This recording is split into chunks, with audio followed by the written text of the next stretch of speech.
dodge my family's marriage pressure, I hired a woman online for a fake wedding. But at the registry office, the clerk gave me a look of pure disgust.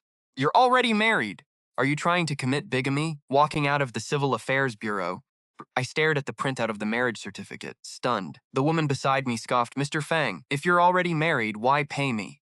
She left with those words and vanished, keeping the deposit. Stood there, reeling. I'd never even held a girl's hand. How could I possibly be married? I looked at the printout again. The man in the photo was definitely me. The woman was named Su Qingyue. She was beautiful, sure, but I didn't know her from Adam. Snapped a photo of the paper and messaged a black avatar on WeChat. Check who she is. They replied instantly. Received. My nerves settled just a bit.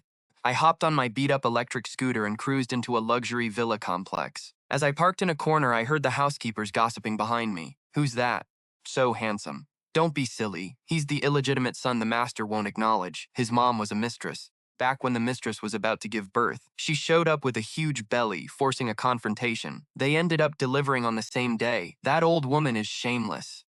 She's been clinging to this house for years with every excuse in the book. He's got some sense at least. Moved out back in middle school. Hasn't been back in years. Wonder what he's doing here today. I frowned, pretending not to hear, and stepped into the living room. My mother, Ruyan, was waiting by the door. She grabbed me and pulled me upstairs. Go find your brother first. By the way, did you register the marriage? I replied flatly. I did. Even if the bride changed, it's still a marriage certificate. Good. Remember your place. Su Feixue is your brother's fiancée. That's top-tier wealth. Not something an illegitimate son could ever dream of. Only your brother is worthy of her. I felt a sneer forming inside. Su Feixue was the eldest granddaughter of the Su family, the top clan in Haicheng. She pursued me for 4 years in college, only to end up with my brother Fang Boda the day we graduated. Ruyan had demanded I get married immediately after that. She wanted to burn any bridge I had to Su Feixue. It had always been this way. If Fang Boda and I had any competing interests, Ruyan would force me to back down unconditionally. Because I was illegitimate, my very existence was the original sin. I'd been brainwashed to think this was normal. But I wasn't the same child anymore. I looked at Ruyan with cold irony. Fine, this is the last time. Ruyan was the one who made mistakes. She was the one who clung to the Fang household just to see my father. She was the one obsessed with sucking up to Fang Boda. I wouldn't let her wreck my life. This was just me paying off the debt of birth to make a clean break. Ruyan muttered impatiently. I get it. We reached Fang Boda's room. He greeted me with a smirk. Nange, why are you here? Before I could answer, Ruyan cut in. Boda Nange got married today. Fang Boda looked surprised. That fast? Who's the girl? Better than Feixue? Ruyan sneered. How could she be? No one in Haicheng has a higher status than Miss Su.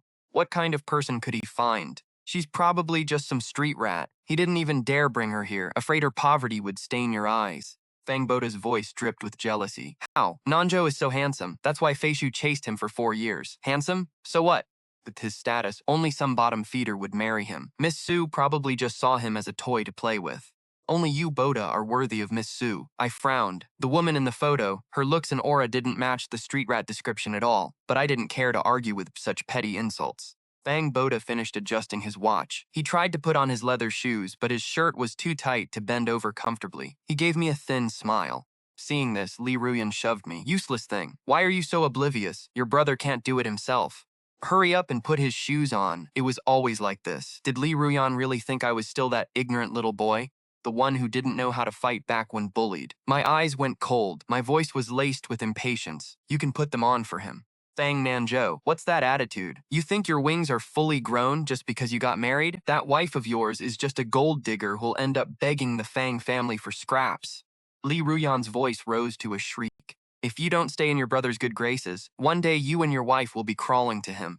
Besides, the Fang family raised you. You owe us your life. Before I could fire back, my father, Fang Wenzong, appeared in the doorway. He frowned. A distinguished guest is coming. Why are you all arguing? Fang Boda stayed quiet, but Ruyan cried out. Brat. He got married today and now he doesn't respect his own mother. Fang Wenzong's gaze landed on me. Married? Why didn't you let the family introduce someone? You have the certificate? Let me see it. Faced with this stranger's concern, I paused. I pulled out the printout, but Ruyan snatched it away. Let me see what kind of trashy wife this street rat married. Fang Boda asked curiously, Dad, who is coming that has you so nervous? Fang Wenzong looked as if his home was being graced by royalty. He said the name with excitement. Su Qingyue. I froze instantly. Fang Wenzong, seeing our confusion, explained proudly, It's normal you don't know her. Very mysterious. Even I've never met her. She's Su Feixue's aunt, only 28. But she's the true power behind the Su family now. Li Ruyan gasped. Doesn't that make her even more suitable for Boda than Su Feixue? Powerhouse. Way better than some eldest granddaughter. Fang Wenzong snapped. Don't talk nonsense. Miss Su is already married, I squinted. Married? The name on my certificate really was hers, then Su Qingyue probably knew exactly what was going on. Li Ruyan asked, disappointed. Who is her husband? Even luckier than Boda. My eyes locked onto Fang Wenzong as he replied, I don't know. Word is, he and his husband aren't the social type. Fang Wenzong frowned, deep in thought. Why show up on such short notice? The Su family is the premier powerhouse in Haicheng, and their leader commands immense respect. Fangs are merely middle class. This marriage is way out of Boda's league. Having a Su family leader actually attend the wedding is a shock. Why would a Su leader visit in person? Li Ruyan insisted. It must be because Boda is so exceptional, he's earned the Su family's attention. She shoved a printout back into my hands without a glance, then grabbed Boda's hand, acting giddy. I offered a cold, mocking smile. She was more invested than his own mother. The housekeeper hurried up to alert them that the Su family was arriving, and Fang Wenzong scrambled downstairs. Passing by me, he muttered, You haven't been home in a while. Stay for a drink at least. I nodded, playing along. I had to find out exactly who Su Qingyue was. Inside the room, Ruyan watched Boda, who was set to marry into a wealthy family. Her eyes held pure, unrestrained delight. Over 20 years ago, if it weren't for the Fang madam, Nange, she would have been the one marrying Fang Wenzong. She hated Nange, so she stirred up trouble, giving birth on the same day just to swap their infants. Now her own son was finally getting his spotlight. Nanjing would even provide a massive gift for her son, while Fang Lanzhou, a mere illegitimate child, would head off to marry some street girl with nothing to his name. Downstairs, I lounged in the shadows by the stairs, watching the entrance. After a while, the madam, supported by a maid, descended. She wore a purple kipao, her frame slight, radiating an aura of scholarly grace. She looked frail and cold. The maid whispered, Madam, you're unwell, you shouldn't be down here. The madam shook her head, coughing, and said, No. I cannot miss such an important day for Boda. I watched her back, my eyes aching. It's ironic, really. The woman who theoretically should have the most reason to hate me was the only source of warmth I ever had in the Fang house. As a kid, Ruyan constantly forgot to feed me. Once I learned to walk, I was always so hungry I'd dig through trash cans for scraps. When the madam caught me one day, started leaving food in the garden for me every single day. That went on for 12 years. If not for her kindness, I probably would have starved to death. Watching her walk away, hearing her persistent cough, I felt a sharp pang of worry. Movement at the door signaled the arrival of the Su family. Fang Wenzong and his wife greeted them, exchanged pleasantries, and stepped aside. Group marched in. My eyes went straight to Su Qingyue. She was even more stunning than her photos. As if sensing my stare, she snapped her gaze toward me. Our eyes locked, and her sharp, piercing look sent a jolt through me. I tried to read the emotion behind it, but she looked away. I was stumped. Did she recognize me, or was I a complete stranger? Fang Wenzong smiled, fawning, Miss Su, where is your husband? Didn't he come? At that, I felt her glance sweep toward me again. She answered coldly, he couldn't make it. They headed toward the parlor. Su Feixue, a classmate who had chased me for 4 years, trailed behind them. Dressed in a gown, she looked more mature than she did in college. She didn't notice me, distracted by some low-toned chatter with Fang Boda.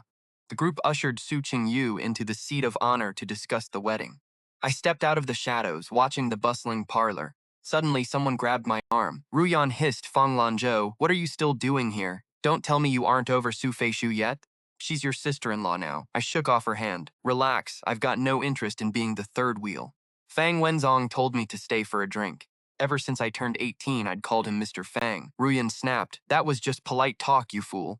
Really don't know your place. Even I wouldn't dare embarrass the Fang family today. As an illegitimate son, do you even belong at this table?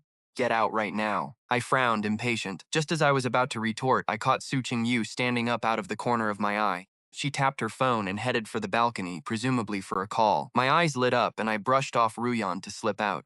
I changed course toward the balcony. As I neared, the woman finished her call and turned a freezing glare on me. Stopped dead, then smirked under her dangerous gaze. Wife? I probed, watching her reaction intently.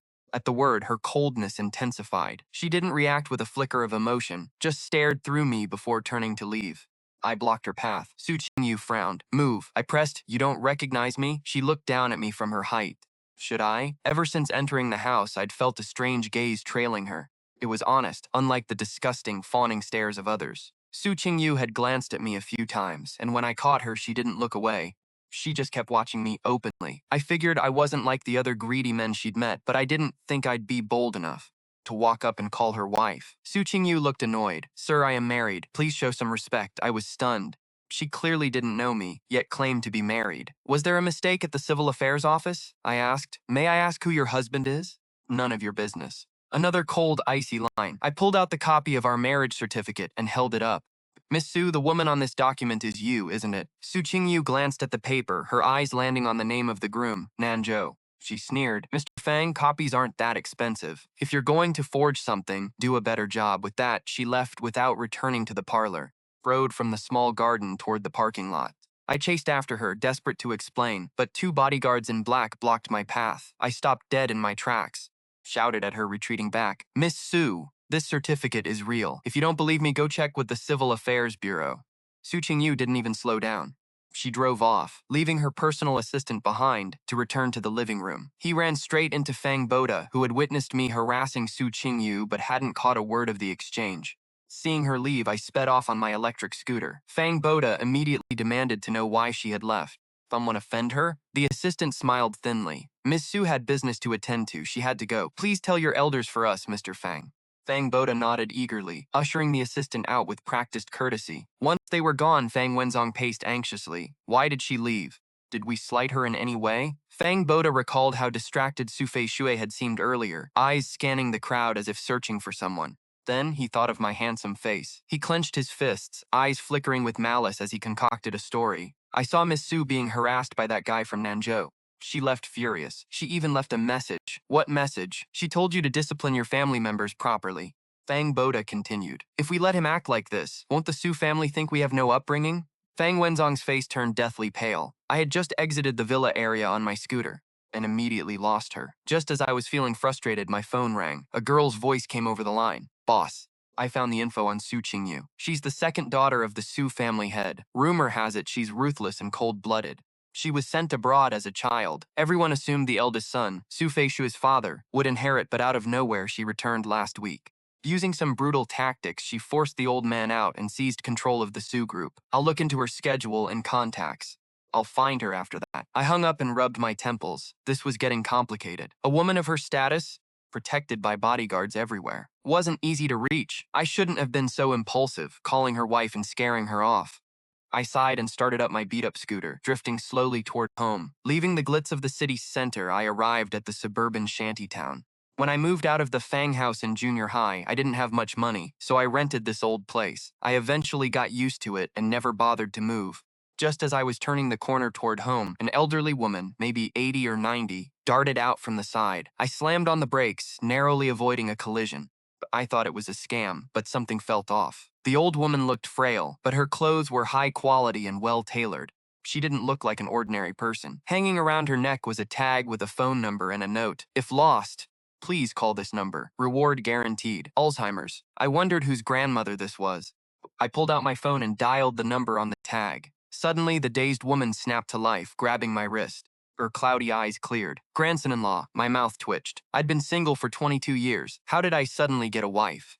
Was the Civil Affairs Bureau having a clearance sale today? Finding it funny, I asked, Grandma, who is your granddaughter? Old woman frowned, struggling to think. My granddaughter is right, Su Qing. She started to say the name, but the word vanished the moment it reached her lips. She grew anxious, her mouth working, unable to get the name out. Don't rush, Grandma. It's fine if you can't remember. I reassured her and dialed the number. A short distance away, on another street, Qingyu sat in the back of a Bentley, her face dark. Her subordinate, Liu Hua, didn't dare to breathe. It was my negligence that allowed the old lady to get lost. She didn't speak, radiating a freezing chill. Grandma was usually dazed. No one expected her to have a lucid moment, slip past the guards and leave the house. Security footage showed she had boarded a bus to the outskirts. This area was run down, with no cameras. They were stuck performing a carpet search. Then her phone rang. Qingyu answered instantly. A lazy, casual voice came through. Hello? I have your grandmother. The atmosphere in the car solidified. The air grew cold. Everyone reacted instantly. Some moved to alert the police. Liu Hua tried to trace the signal. Su Qingyu's eyes were sharp, her tone frigid. How much do you want? Just kidding. The guy's voice sounded insufferably smug. Just wanted to tell you to look after her better. I gave him the address and hung up. Liu Hua let out a breath. That good Samaritan is a real joker. Su Qingyu's brow furrowed slightly. That lazy voice, why did it sound so familiar? 5 minutes later, they arrived at the location, but the boy who made the call was long gone. Only a police officer was there, waiting with the old woman. Qingyue asked, "Grandma, how did you get here?" The old lady whispered mysteriously, "I came to find my grandson-in-law. He lives around here." Qingyue paused, sighing. "Grandma, there is no grandson-in-law. Impossible, I saw him," the old woman complained. "He handed me to the police and just left." "Right, give me your phone." Su Qingyue handed it over, and the old woman copied the number from the call log. A little notebook. She finally had her grandson-in-law's contact info. The next morning, I got a call from my university advisor. As soon as I entered Professor Liang's office, I spotted Fang Boda and Li Ruyan. I narrowed my eyes. Fang Boda and I both attended Haicheng University, best in the region. Fang Boda got in with stellar grades. I, however, had to balance running my company and didn't want to overshadow him, so I kept my scores low and chose an obscure major, power and energy engineering. Who would have guessed? The green energy trend exploded 2 years ago. Fang Boda pivoted, becoming a classmate again. He seemed normal enough there. But why was Li Ruyan here? Before that thought landed, Professor Liang spoke, cold and stern. "Fang Nange, your graduate school nomination is cancelled." Stunned, I stood still as the professor continued. "Your mother says your character is flawed and your background is improper. You don't meet the requirements. Do you have some misunderstanding with her? Apologize. You have a bright future. Don't let a moment of temper ruin it." Fang Boda sighed heavily. "Professor Liang, Nanjo's mother only wants what's best for him." He turned to me. "You offended Miss Su. She declared that you'll disappear from the sea."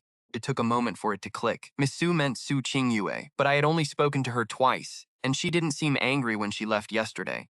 Fang Boda, however, was a professional liar. As I pondered this, he stepped right in front of me. "Fang Nanzhou, this is a ticket I bought you. Leave the country to avoid the heat, or even the Fang family can't protect you." A flicker of mockery crossed my eyes. Fearful that I would drag the Fang family down, seeing I wouldn't take the ticket, he pulled out a bank card, acting sincere.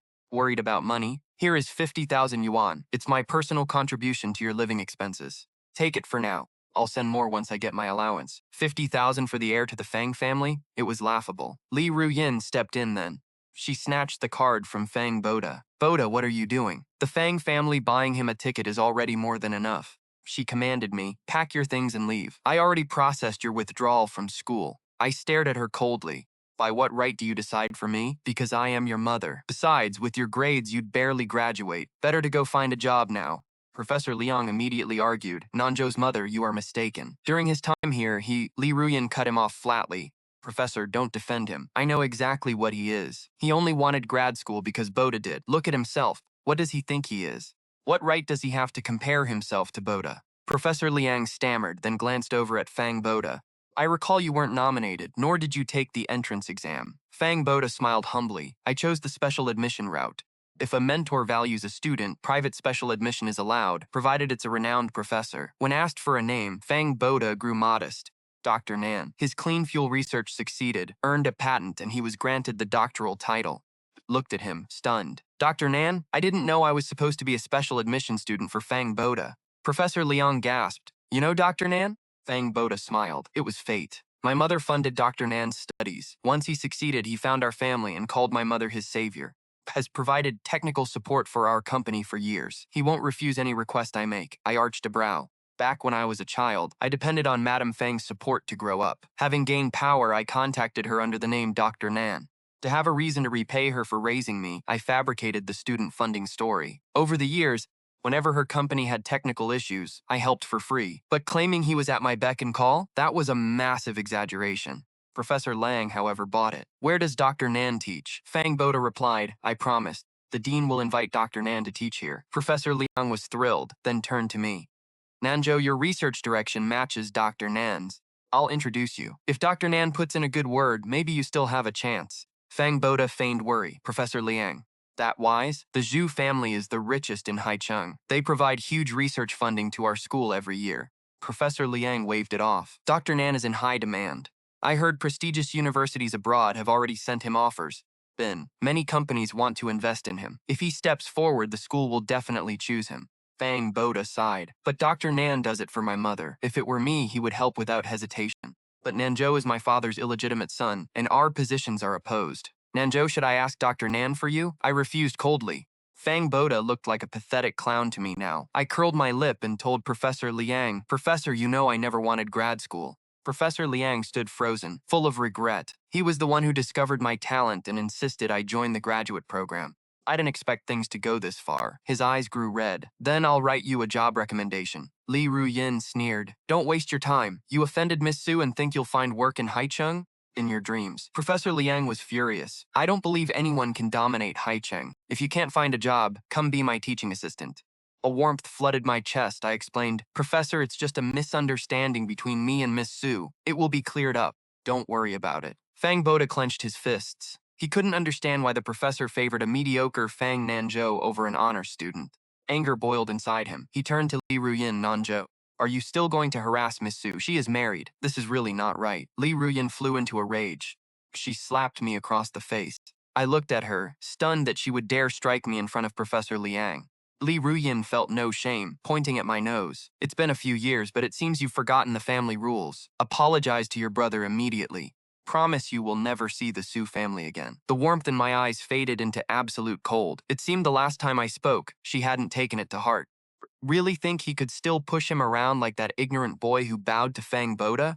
If reason didn't work, he would have to stop holding back. Fang Boda watched from the side, a wave of smugness rising within him. He remembered how his cousin used to grovel, taking insults and blows without a word.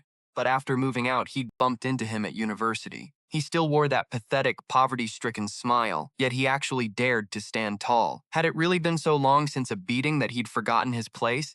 Today, he would teach Li Ruyan how to remember. Just as Fang Vo thought this, he saw him walk slowly toward him. He curled his lips.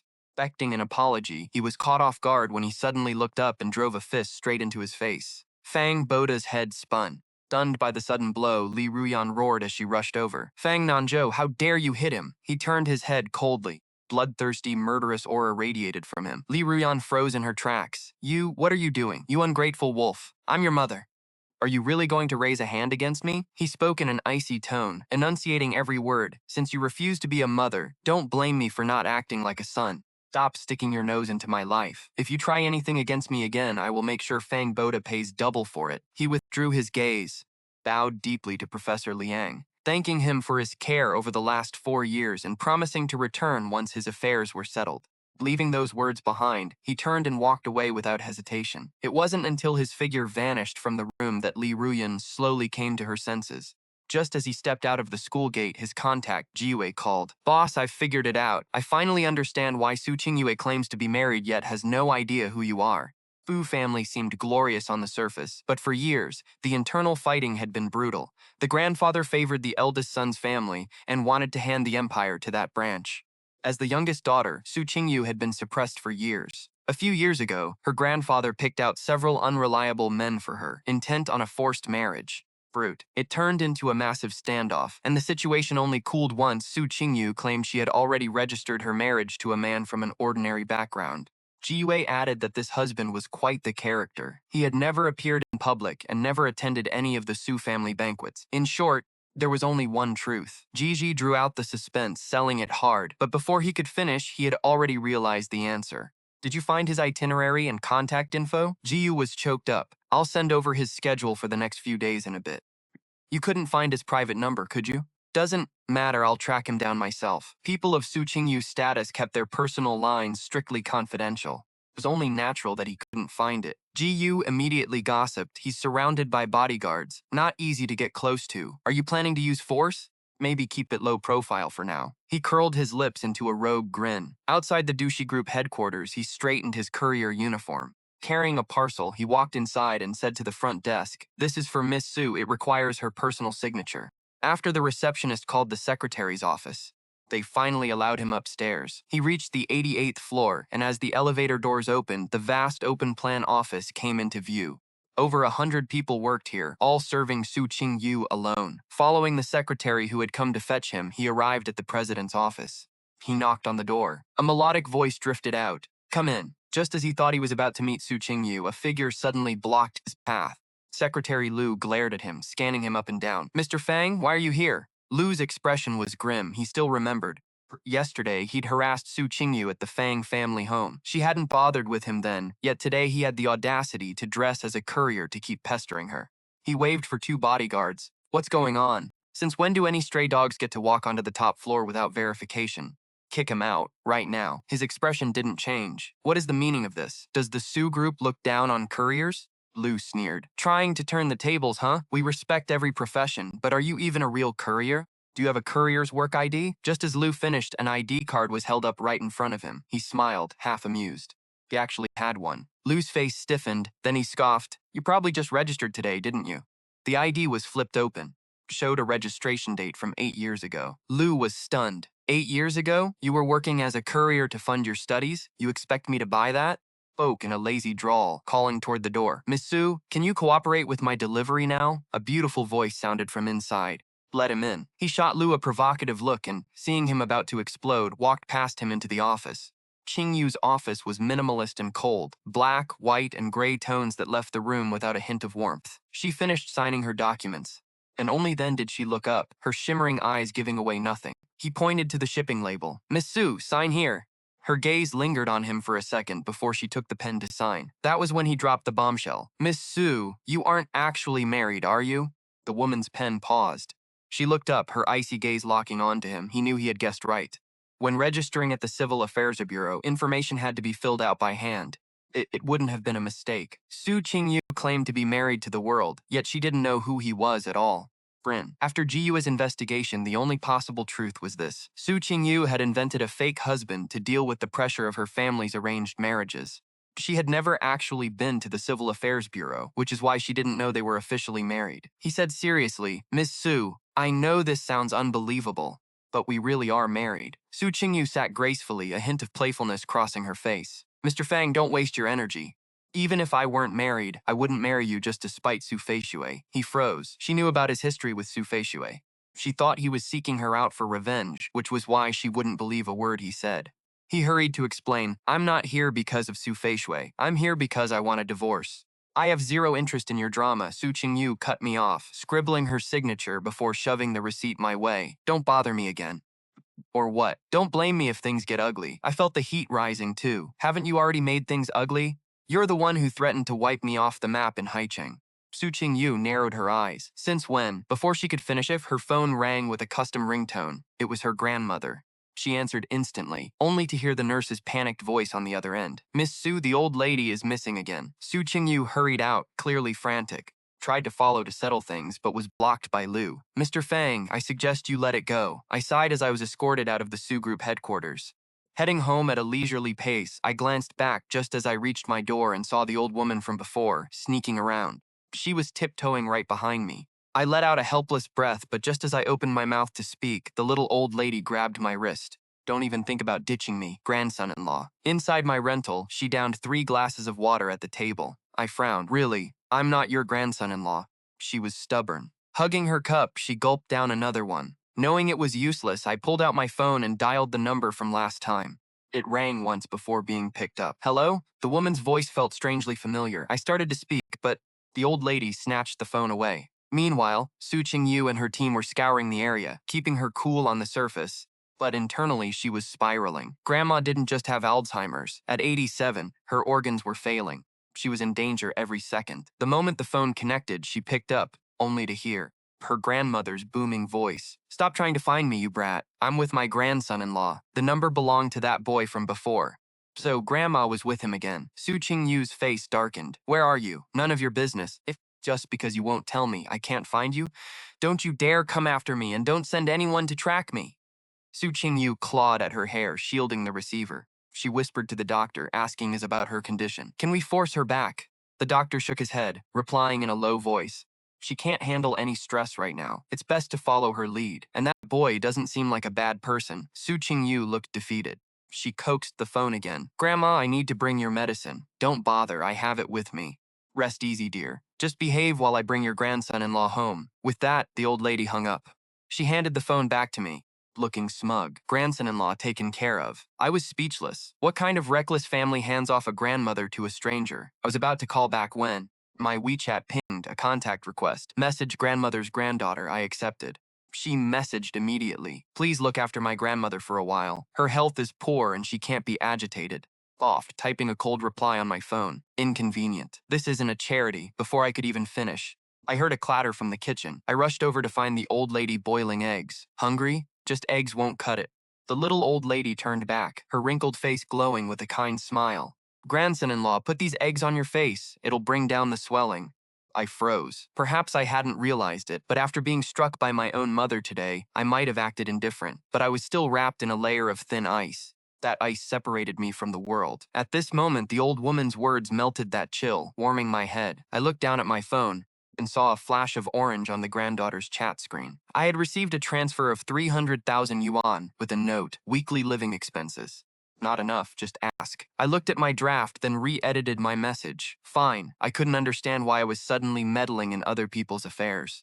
It must have been because they paid so well. Fang Boda's cheek was swollen, a clear handprint visible. Ruyan hung her head. That little scholar, Lanzhou, must be jealous that you're marrying Miss Su Feixue. When your father gets back, have him teach that punk a lesson. Madam Fang. Dr. Nan, dragging his ailing body down the stairs, spoke weakly but firmly. Lanzhou isn't that kind of person. You must have provoked him first. Fang Boda, though frustrated, quickly pivoted. Mom, can't you invite Dr. Nan to be a mentor at Haicheng University? Madam Fang immediately refused. Boda, we can't be ungrateful. Dr. Nan has done so much for this family and the company over the years. Fang Boda wasn't surprised. Haicheng University is the best in the city. Maybe Dr. Nan wants to go there himself? We can help bridge the gap with the school. It's a way to repay him. Madam Fang thought this sounded reasonable, so she pulled out her phone and opened WeChat. Let me ask him. Fang Boda sat beside her. Dr. Nan has done enough for us. Any debt is already settled. Shouldn't we host a dinner? Wouldn't it be better to ask him in person then? Dr. Nan never refused Madam Fang. If he showed up, Boda proposed becoming his graduate student. Dr. Nan wouldn't be able to say no. Madam Fang was convinced. She messaged him. Little Nan, free to come by the house? My heart leaped the moment I saw the message. Why would Madam Fang suddenly ask for a meeting? Was her health failing? Thinking of her cough, I panicked. I rose to leave. I have time, I'm coming over now. But before I could rush out the door, Madam Fang's next message arrived. No need to rush. Working overtime Saturday? Just wanted to invite you for a casual meal. I realized I'd been worried over nothing. Yet, eating at the Fang house, my lips curled into a bitter smile. 10 years ago, when I first moved out, I'd gone back the first weekend. I entered the yard and through the glass saw Madam Fang, Boda, and Fang Wenzong laughing together. Madam Fang's face.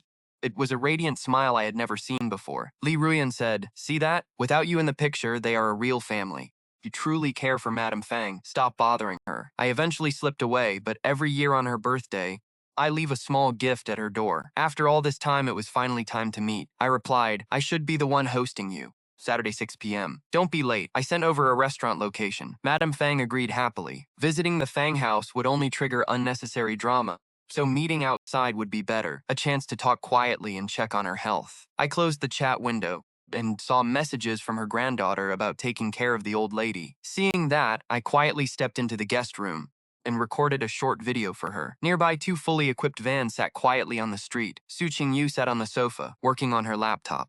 Suddenly, a WeChat notification pinged. Su Qingyue checked her phone, and that frozen, icy mask of hers cracked with a flicker of surprise. Family doctor immediately asked if something had happened to the old lady. Su Qingyue silently handed him the video, showing the woman sprawled out on the floral sheets, sleeping soundly and even snoring a little. It was only 9 p.m. Normally, if she fell asleep before 1 in the morning, it was a miracle. The doctor looked utterly stunned. The old lady was genuinely different around this boy. If he could keep staying with her, her health would definitely improve. Su Qingyue's gaze deepened, lost in thought. The next morning, I received a message from Su Qingyue. Our back-and-forth conversation always made her feel like she was talking to an old friend. It felt comfortable. She suddenly asked if she could visit Grandma tonight. Naturally, she was welcome anytime. I sent her the address. Su Qingyue made a note of it. Sorry to bother you. She had to bring the family doctor tonight. Check on Grandma, or she wouldn't feel at ease. Seeing I didn't reply, Su Qingyue sensed that I really disliked being treated so formally. Outside the door, I was waiting impatiently when a familiar voice cut through the air. I turned to face a familiar face. Su Feixue. That face, which I remembered as gentle and considerate, was glaring at me with dark, sullen eyes. Back in college, I was always a lone wolf, while Su Feixue was warm and outgoing, always sticking to my side, my only real friend. But now, our positions made things awkward. I hesitated before asking, something you need? Su Feixue sneered. Fang Boda told me about your background. Why did you hide it?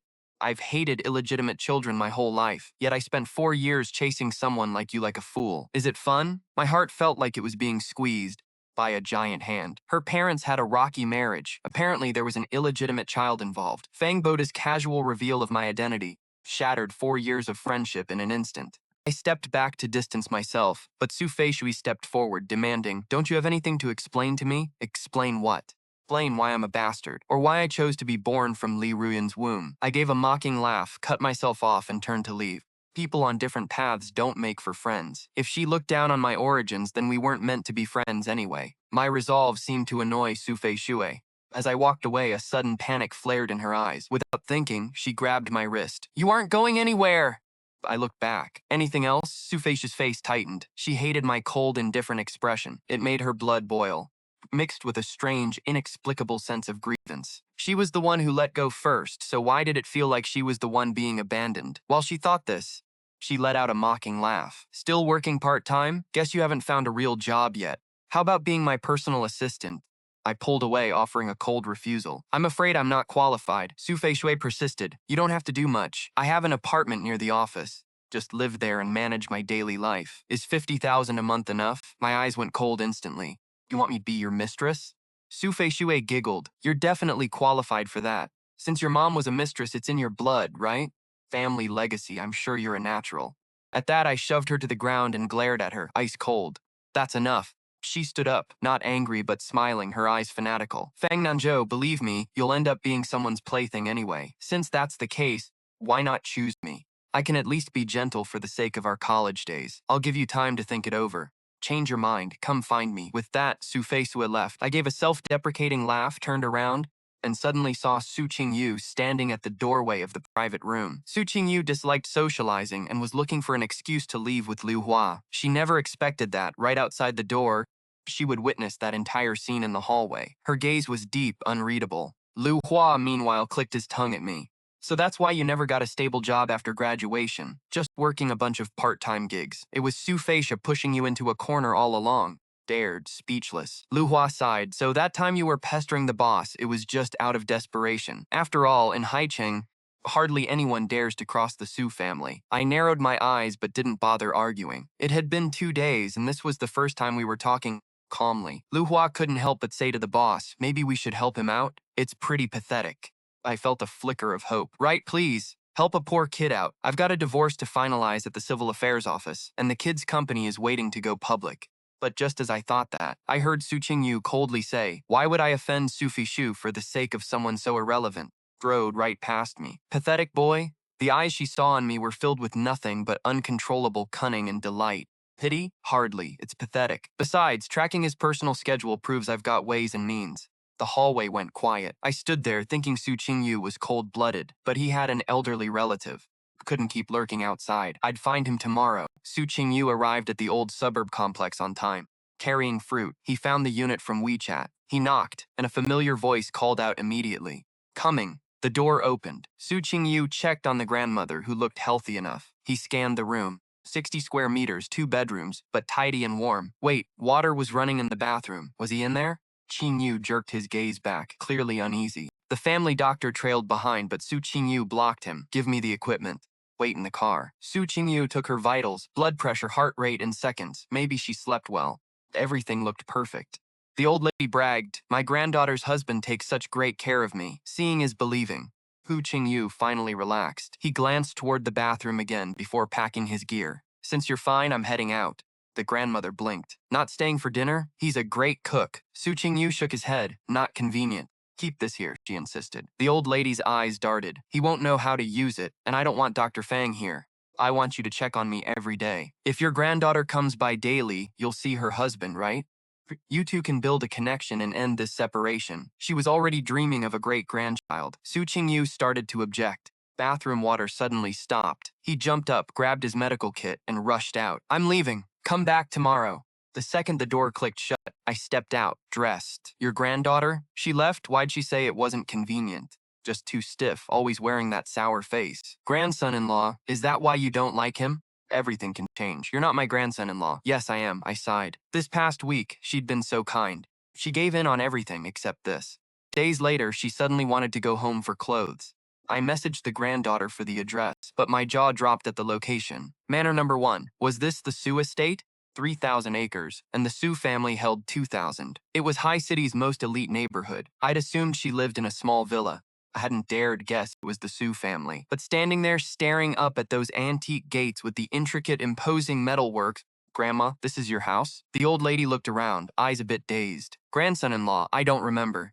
I had to message the granddaughter. She replied instantly, wait there, I'm coming. As the car had pulled in, I noticed even the closest spot was a 5-minute drive. Not exactly walkable, I helped her onto a stone bench. Suddenly, a luxury car stopped. Fang, Boda, and Li Ruyan jumped out of the back, charging toward us. Li Ruyan's brow was furrowed. Fang Nange, what are you doing here? She barked. Today he was here as a caretaker, helping Fang Boda visit the Su family. From far away, they'd seen a guy pacing the Su gates. They couldn't believe it was me. Fang Boda glared at the closed gate. What, Nange, are you stalking Miss Su Qingyue again? Li Ruyan roared, you piece of trash, look at the date. Get out of here. If you ruin Boda's visit, I'll end you. I was sick of them, but with the grandmother here, I swallowed my impatience. I'm just dropping off an elderly lady. I took a wrong turn. Fang Boda blurted out, isn't that your wife's grandma? How could she possibly live in this neighborhood? I snapped back. Why not? Do you own the neighborhood? Fang Boda froze. Li Ruyan sneered. Stop the act. That broke wife of yours can't afford to live here. She turned to the old lady. Old hag, which villa are you in? Just as I started to speak, the grandmother stood up. I remember now. I live here. Grandson-in-law, let's go home. She dragged me toward the Su gates. We were still 100 yards out when Fang Boda called out, Nanjo, all those excuses, and you're still using the old lady as a shield to get into the Su estate? I froze. Despite my earlier suspicions at the gate, I couldn't connect the polite granddaughter from WeChat to the cold, ruthless Su Qingyue. Maybe the old lady was mistaken? Just as I was about to confirm, Li Ruyan lunged forward. She grabbed the grandmother, shrieking, you old bat, making up lies to scam your way in. Get lost. Don't you dare trash the Su estate.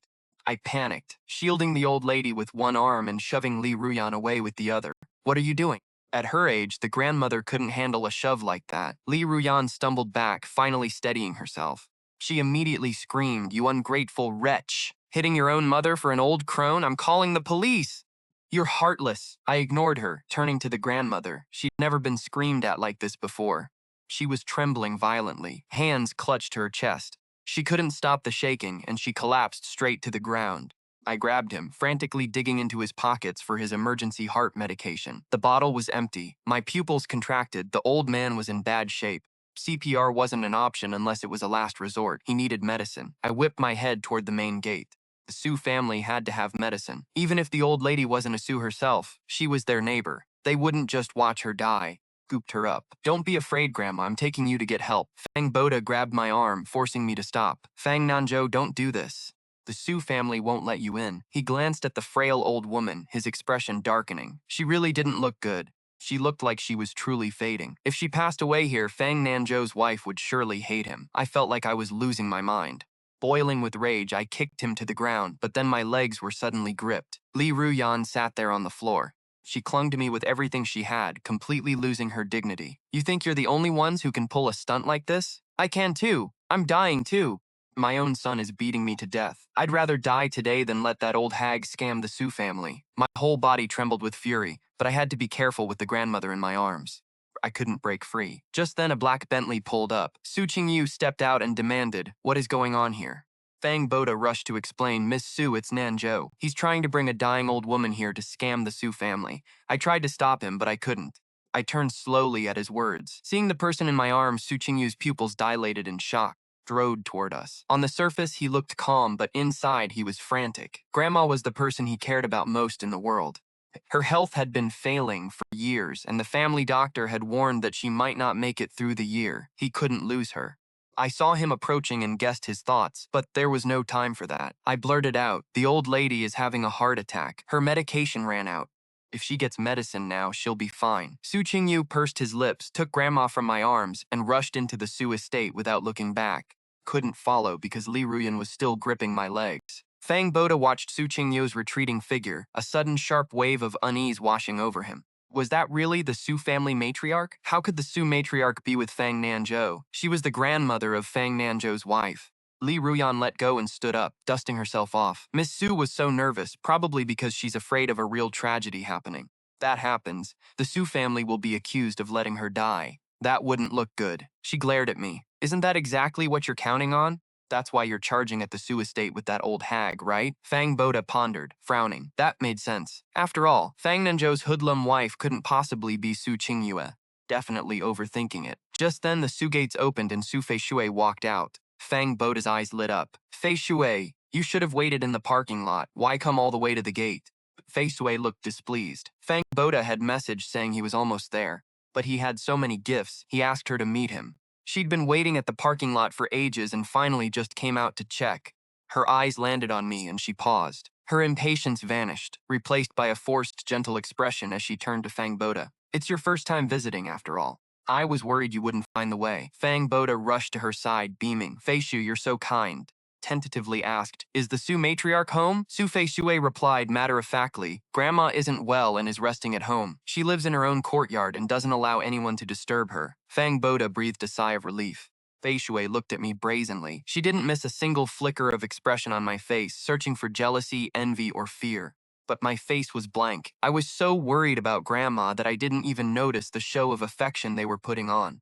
By now, I was certain the granddaughter was Su Qingyue. I stared at the gate, wondering if I'd be blocked if I tried to enter. Suddenly, the light in front of me dimmed. Su Feixue stood right in my path. Nange, did you come to find me because you've changed your mind? I didn't say a word, my expression dark. Feixue sneered, her tone vicious. If you've changed your mind, just call me. Who gave you permission to come to the Su estate?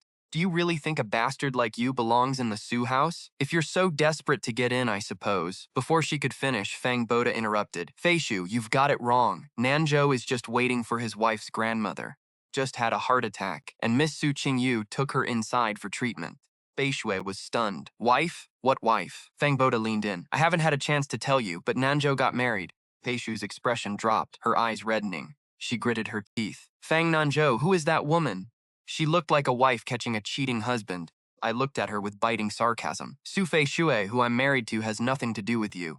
Su Feishue's voice rose sharply. How does it not? I want to see who dares to marry you without my permission. Fang Boda chimed in. Nanjo's mother said she's some hoodlum girl.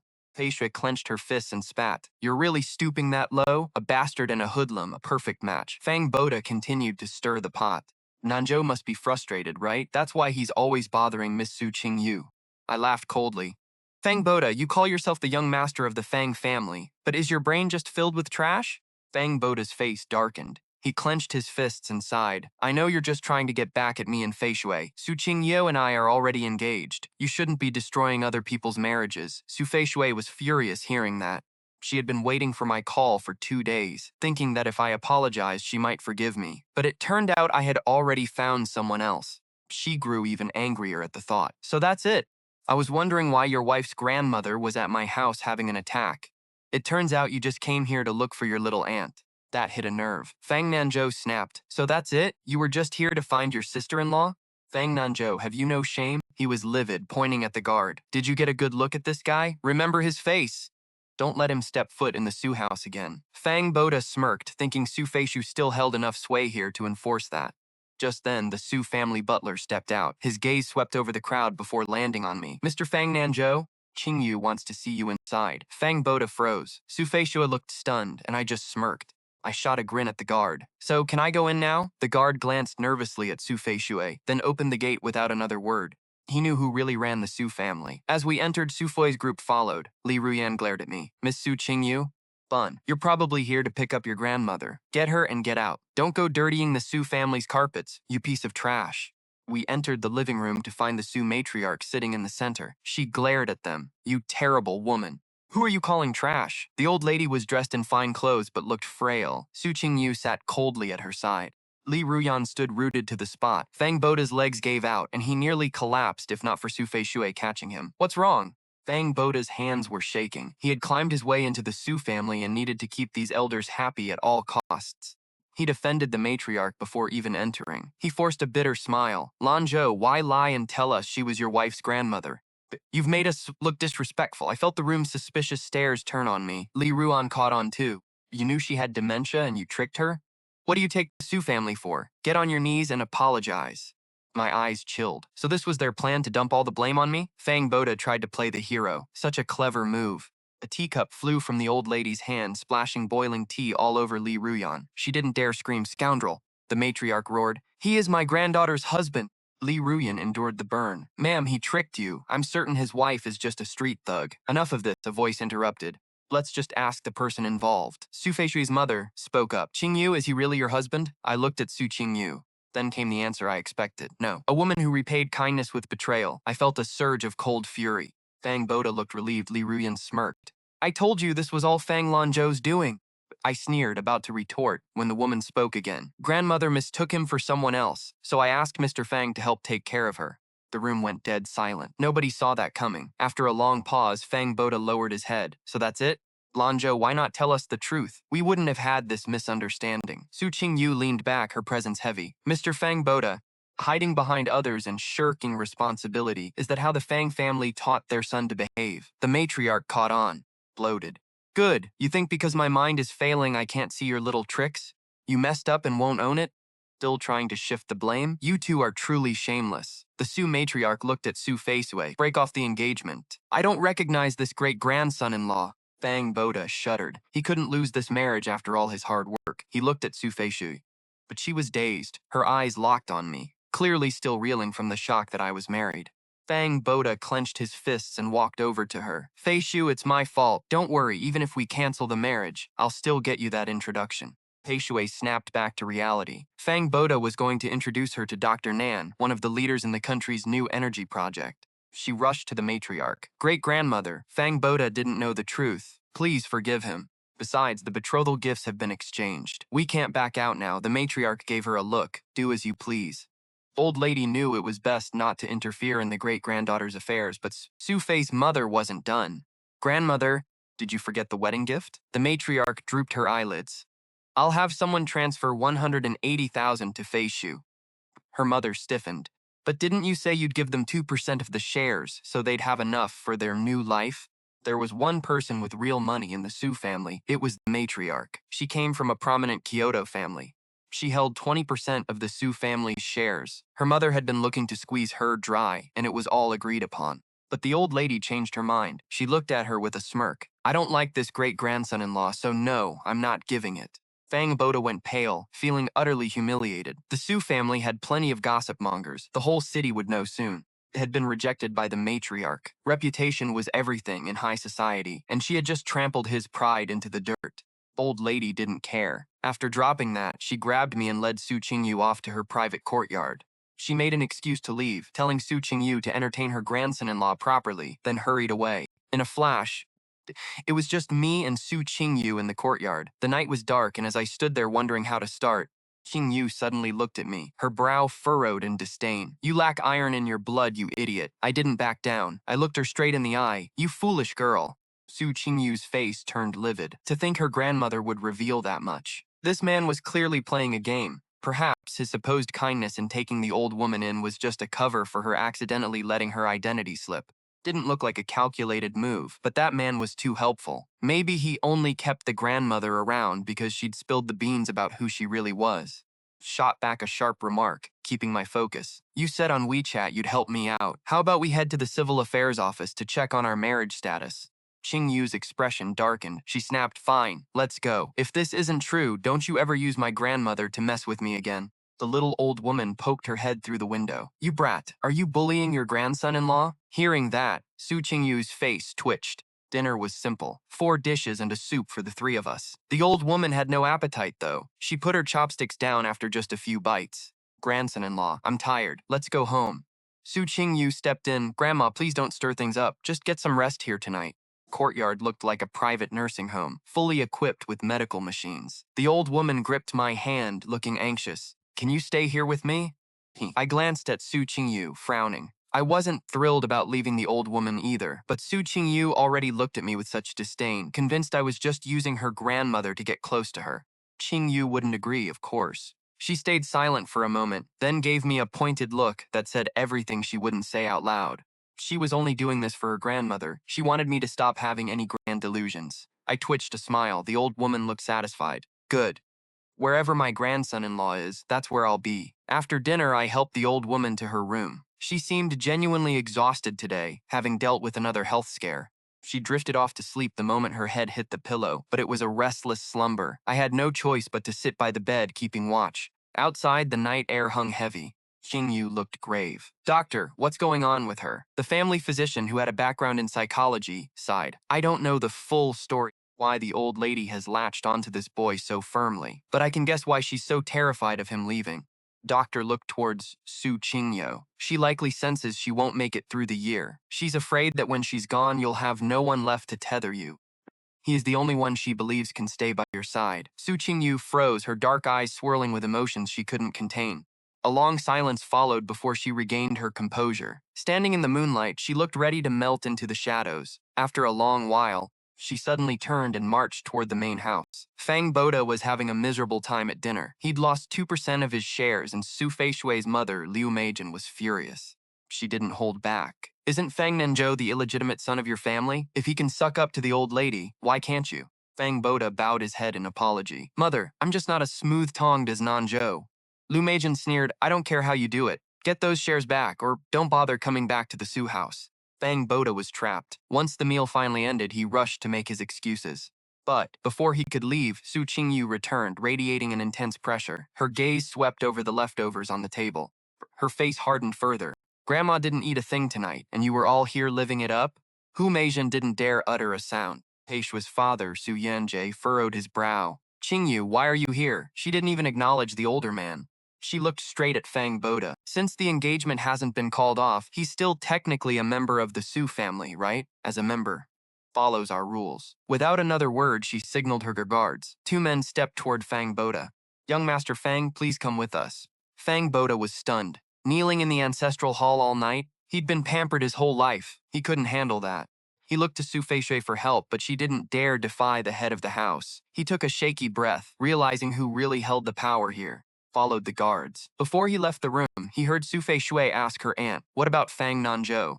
Is he leaving? Su Qingyue's warning rang out. He is my guest. He stays at the Su estate tonight.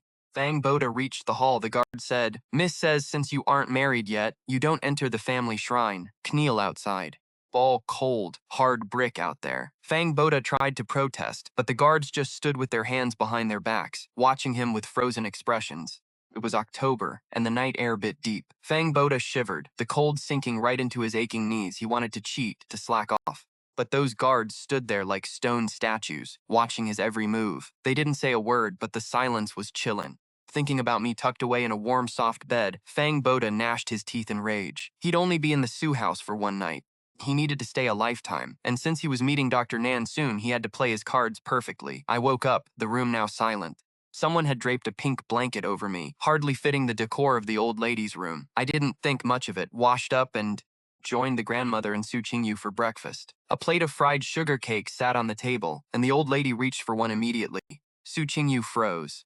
Grandma, your blood sugar isn't good for you. Before I could even figure out how to stop her, I heard the guy from before, say calmly, Grandma, that cake isn't right for you. The usually stubborn, gluttonous old lady stopped in her tracks, swerved, and placed the cake directly into my bowl. She gave me a sweet, fawning smile. Grandson-in-law, I'm giving this to you. Su Qingyue looked shocked, scrutinizing me, clearly confused by why her grandmother listened to me so closely. I ate the cake without a word, then looked at Su Qingyue. By the way, when we go to the civil affairs office later, bring your ID and the household registration book. Old lady looked curious. Why are you two going to the office? Did you lose the marriage certificate? I replied, no, we need it for the divorce. I wasn't just trying to brush the old lady off, but the moment I said it, she broke in. It's not lost. She rushed into the bedroom, looking panicked. 2 red marriage certificates appeared. As they were handed over, Shu Nange stared at the documents, eyes wide, suddenly realizing the gravity of the moment. The old woman called me grandson-in-law the moment we met. She clearly knew we were married. Sensing a lead, I immediately asked why she held our marriage certificate. She froze, her gaze turning hazy. I don't remember. How did I marry Miss Su? She kept shaking her head, genuinely blank. I grew anxious. Grandma, please try to remember. That's enough. Su Qingyue snapped, stepping firmly between me and the old woman. Her eyes were cold as she faced me. Mr. Fang, if this is all real, are you about to tell me we don't need to go to the Civil Affairs Bureau? That was the plan. Use the public spectacle of the Bureau to set the stage, then bait Grandma into producing this fake document. She wanted him to believe it was real. If she hadn't seen how Grandma doted on me just moments ago, she might have actually bought the lie. I caught a faint trace of killing intent in her tone, which felt bizarre. We don't have to go today. After all, divorce isn't just about a quick trip to the registry office. We've been legally married for 2 years. There's a massive amount of property division to hash out.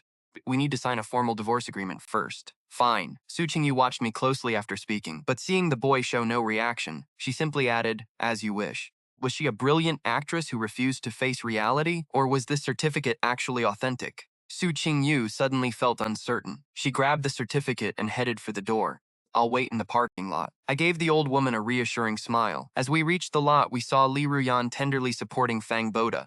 They were standing there. Fang Boda looked ghastly pale, sneezing repeatedly, his legs trembling.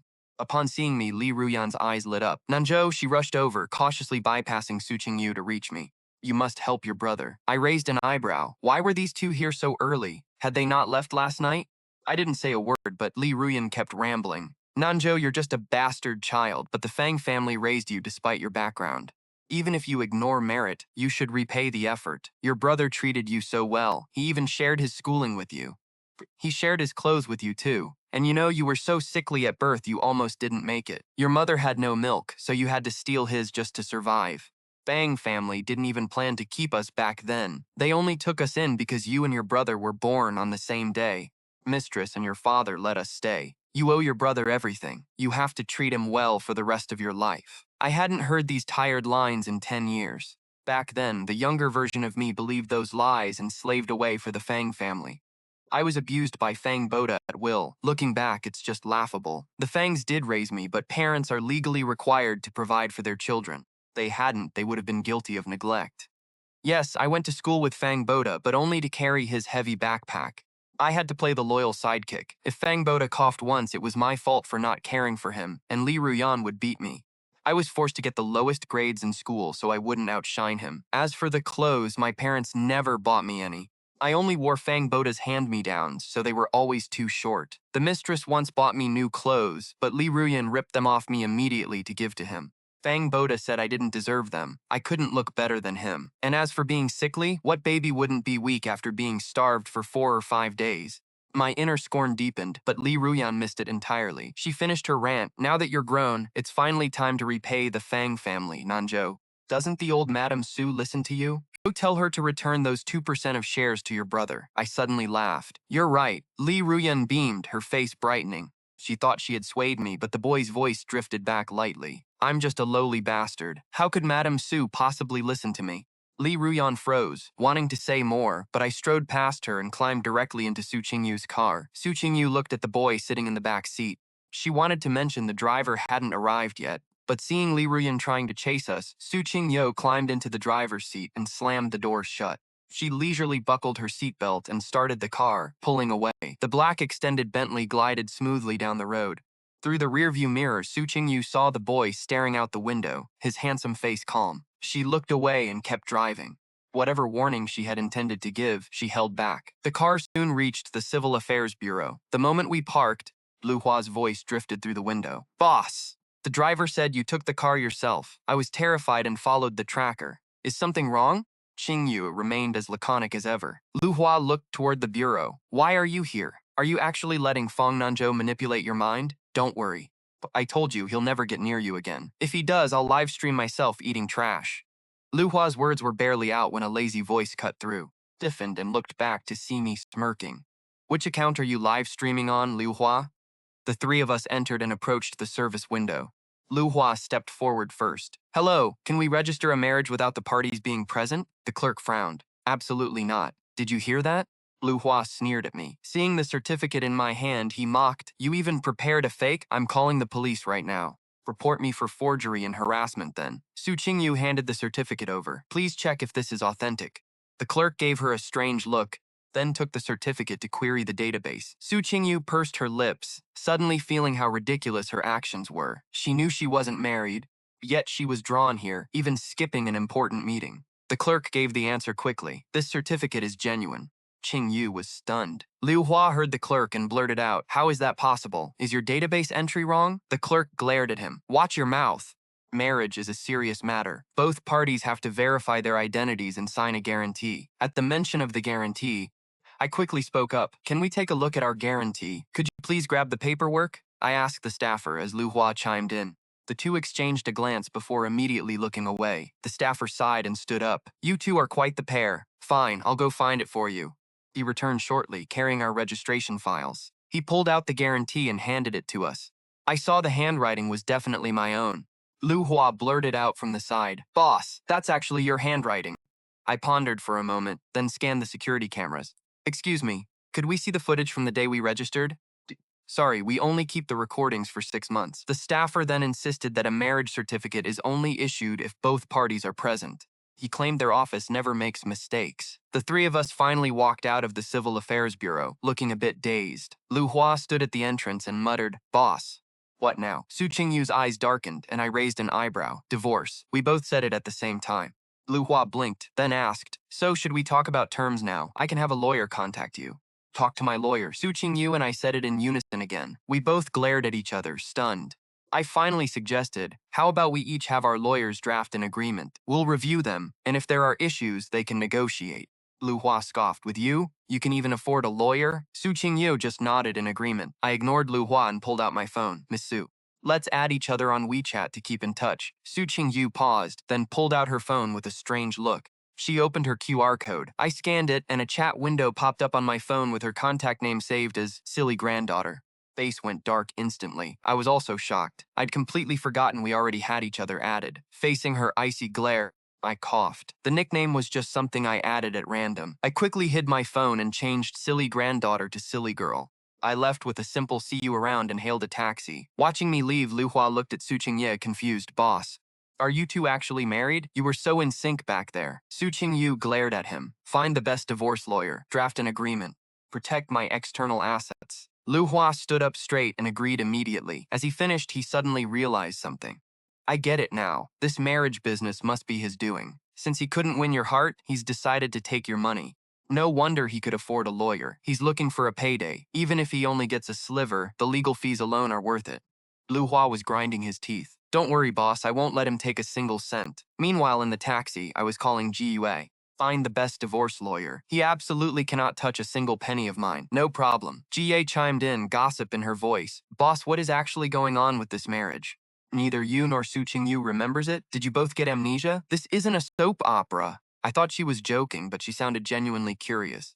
Absurd and wild. Maybe the Civil Affairs Bureau will hand me a husband next time, too. I let out a silent sigh before finally saying, "There's one person who definitely knows what happened. Is it old Madame Su?" But she couldn't remember either. Could she? I frowned. The clinical trials for Alzheimer's need to speed up, or it'll be too late. Soon I arrived back home.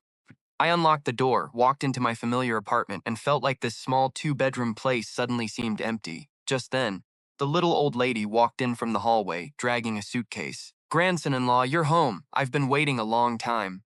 I brought a lot of clothes this time. I paused, then started to chuckle. That day, the most famous divorce law firm in Haicheng received 2 separate divorce agreements. Both clients were anonymous, and both had the same requirement. The other party couldn't take a single cent. The terms were ruthless. An assistant lawyer scoffed, "I've seen plenty of divorces, but never anything this cold. One client is the husband, the other is the wife. Men and women are just as vicious when they decide to be." The lead lawyer was used to couples turning into enemies. Nothing new to him. He chuckled. "One contract, double the pay. Get them ready to send to our employers." At the top floor of the Dushi group, Su Qingyu had been busy since returning from the bureau. She got a call saying her grandmother was looking for her granddaughter again. By the time she could leave, it was nearly closing time. Her grandmother needed daily health checks. She needed to keep her numbers steady. Su Qingyu frowned slightly, then instinctively opened WeChat to find my contact. 5 elements lack iron. She wanted to message me, but didn't know what to say. Ever since she realized that screen name was me, she'd felt awkward. She scrolled through our chat history. Our past chats were always so casual, like old friends, especially when I helped her curse someone out. Wait, that person I cursed out at the restaurant. That couldn't have been him, right? Su Qingyu's expression darkened again. Her phone buzzed. It was a divorce contract I'd sent over. "Miss Su, the property division in this agreement is my bottom line. Take a look and see if it's acceptable." Property division? This man really just calculating his way into a marriage for money? Just as Su Qingyue opened the document, the door pushed open. Liu Hua walked in. "Boss, did you get the results of the investigation regarding my marriage?" Before Liu Hua finished his sentence, Su Qingyu was already opening the divorce agreement I'd sent on her laptop. She scanned through it quickly until her eyes landed on the property division clause. She looked surprised by the contents. Liu Hua stretched his neck to take a peek. He then laughed mockingly. "That guy is a joke. He's trying to keep you from his assets? What could you possibly take from him? His pocket change? Qingyue looked down. What did you find? Boss, we found out that Fang Nange only registered for marriage with his girlfriend a few days ago. That's when they realized you two were already married. Divorce agreement seems to be for the sake of ending things quickly. It really doesn't look like he has much. As Lu Hua said this, the mood shifted. Instead, the suspicion grew. After digging into his background, the gap after he left the Shu family was empty, as if he didn't exist. Su Qingyue narrowed her eyes deep in thought. Boss, don't you find it strange? Why would an ordinary man hide his identity so carefully? So you think this is connected to him? Hard to say, and his motives remain a mystery. Lu Hua scratched his head, but that was 2 years ago. We were always on the move then. We don't have a single lead. Su Qingyue shot him a cold, dismissive glance. Perhaps we just wait for the grandmother to remember something. Lu Hua bowed his head, muttering that they would keep investigating. Su Qingyue stood, clutching 2 copies of the divorce agreement. Did you reach researcher Knower? Word was that he was close to perfecting a clinical drug for Alzheimer's. Su Qingyue wanted that medicine immediately. She needed it for her grandmother. Lu Hua looked even more ashamed. Knower is like a ghost. That research has every major biotech firm breathing down his neck. Spoke quieter as he felt the chill radiating from Su Qingyue. He's incredibly cautious. Don't worry, boss. I'll get in touch with him. I had just finished dinner with the old lady when Su Qingyue's message hit my phone. I'm downstairs, come out. I used taking out the trash as my excuse to head down. Familiar black stretched Bentley was waiting. Su Qingyue handed me the divorce papers. No issues, right? Sign them. Her dark eyes locked onto mine, likely expecting me to balk, but she watched as I signed both copies without a second of hesitation. I even asked, are we filing tomorrow? Su Qingyue's gaze sharpened. In such a rush? I thought to myself, of course I'm in a rush. My company is waiting to go public. She scrutinized me for a moment. Fine, let's do it tomorrow morning. Bring your ID, household registry, and marriage certificate. I'll see you at the Civil Affairs Bureau. Su Qingyue nodded, but her expression suddenly shifted. Grandmother had appeared on the balcony, watching them. Old woman's face went white. She clutched her chest, trembling. You two are getting a divorce? Her eyes rolled back and she collapsed to the ground. Outside the VIP room at the first hospital, the attending physician delivered a stern warning now that the patient was out of immediate danger. You absolutely cannot stress her out again. Hearing that, I felt a lingering chill, recalling the emergency measures I'd just performed on the old lady.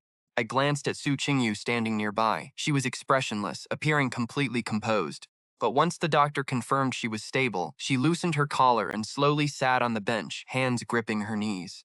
They were trembling uncontrollably. Suddenly, a nurse called out from the room, "Ma'am, you're awake." Su Qingyue bolted inside. I followed. The old lady had her eyes open, looking at me with a raspy voice. "Grandson-in-law, I dreamt you and that brat were getting a divorce. Please tell me it isn't true." I stayed silent, but Su Qingyue cut in. "It isn't true." "Then no divorce. Give me your documents, the registry, and the certificate." Su Qingyue yielded to her every whim. The old lady turned back to me. "Grandson-in-law? That brat said it's true, right?" Remembering the doctor's warning, I paused before nodding. "Yes, it's true." The old lady looked satisfied. She had to stay for observation. As dusk settled, I sat on the sofa in the room, keeping company with Su Qingyue. I was lazily using my phone to draft a document in English regarding Alzheimer's clinical research, though I was stuck on a technical dead end for the final phase. It was a problem I couldn't crack without access to specific medical literature. Just as I was deep in thought, a message popped up. A message from the second girl, Su Qingyue. "Young Master Fang, wait until Grandma is stable before divorcing." I couldn't refuse. Papers were signed. Our assets were separate. While I was technically still married, it wouldn't stop my company's IPO. Timing didn't matter. Su Qingyue stared at the word fine on my screen, narrowing her eyes. "What other requests do you have? Once Grandma is better." "Divorce as soon as possible." Su Qingyue frowned, sensing that this man was far deeper than she realized. The old lady looked from me to Su Qingyue. We weren't speaking, which wouldn't do. Suddenly, she had an idea. "I want to arrange a job for my grandson-in-law at the Su Group. You two will commute together, seeing each other every day. That's how feelings grow."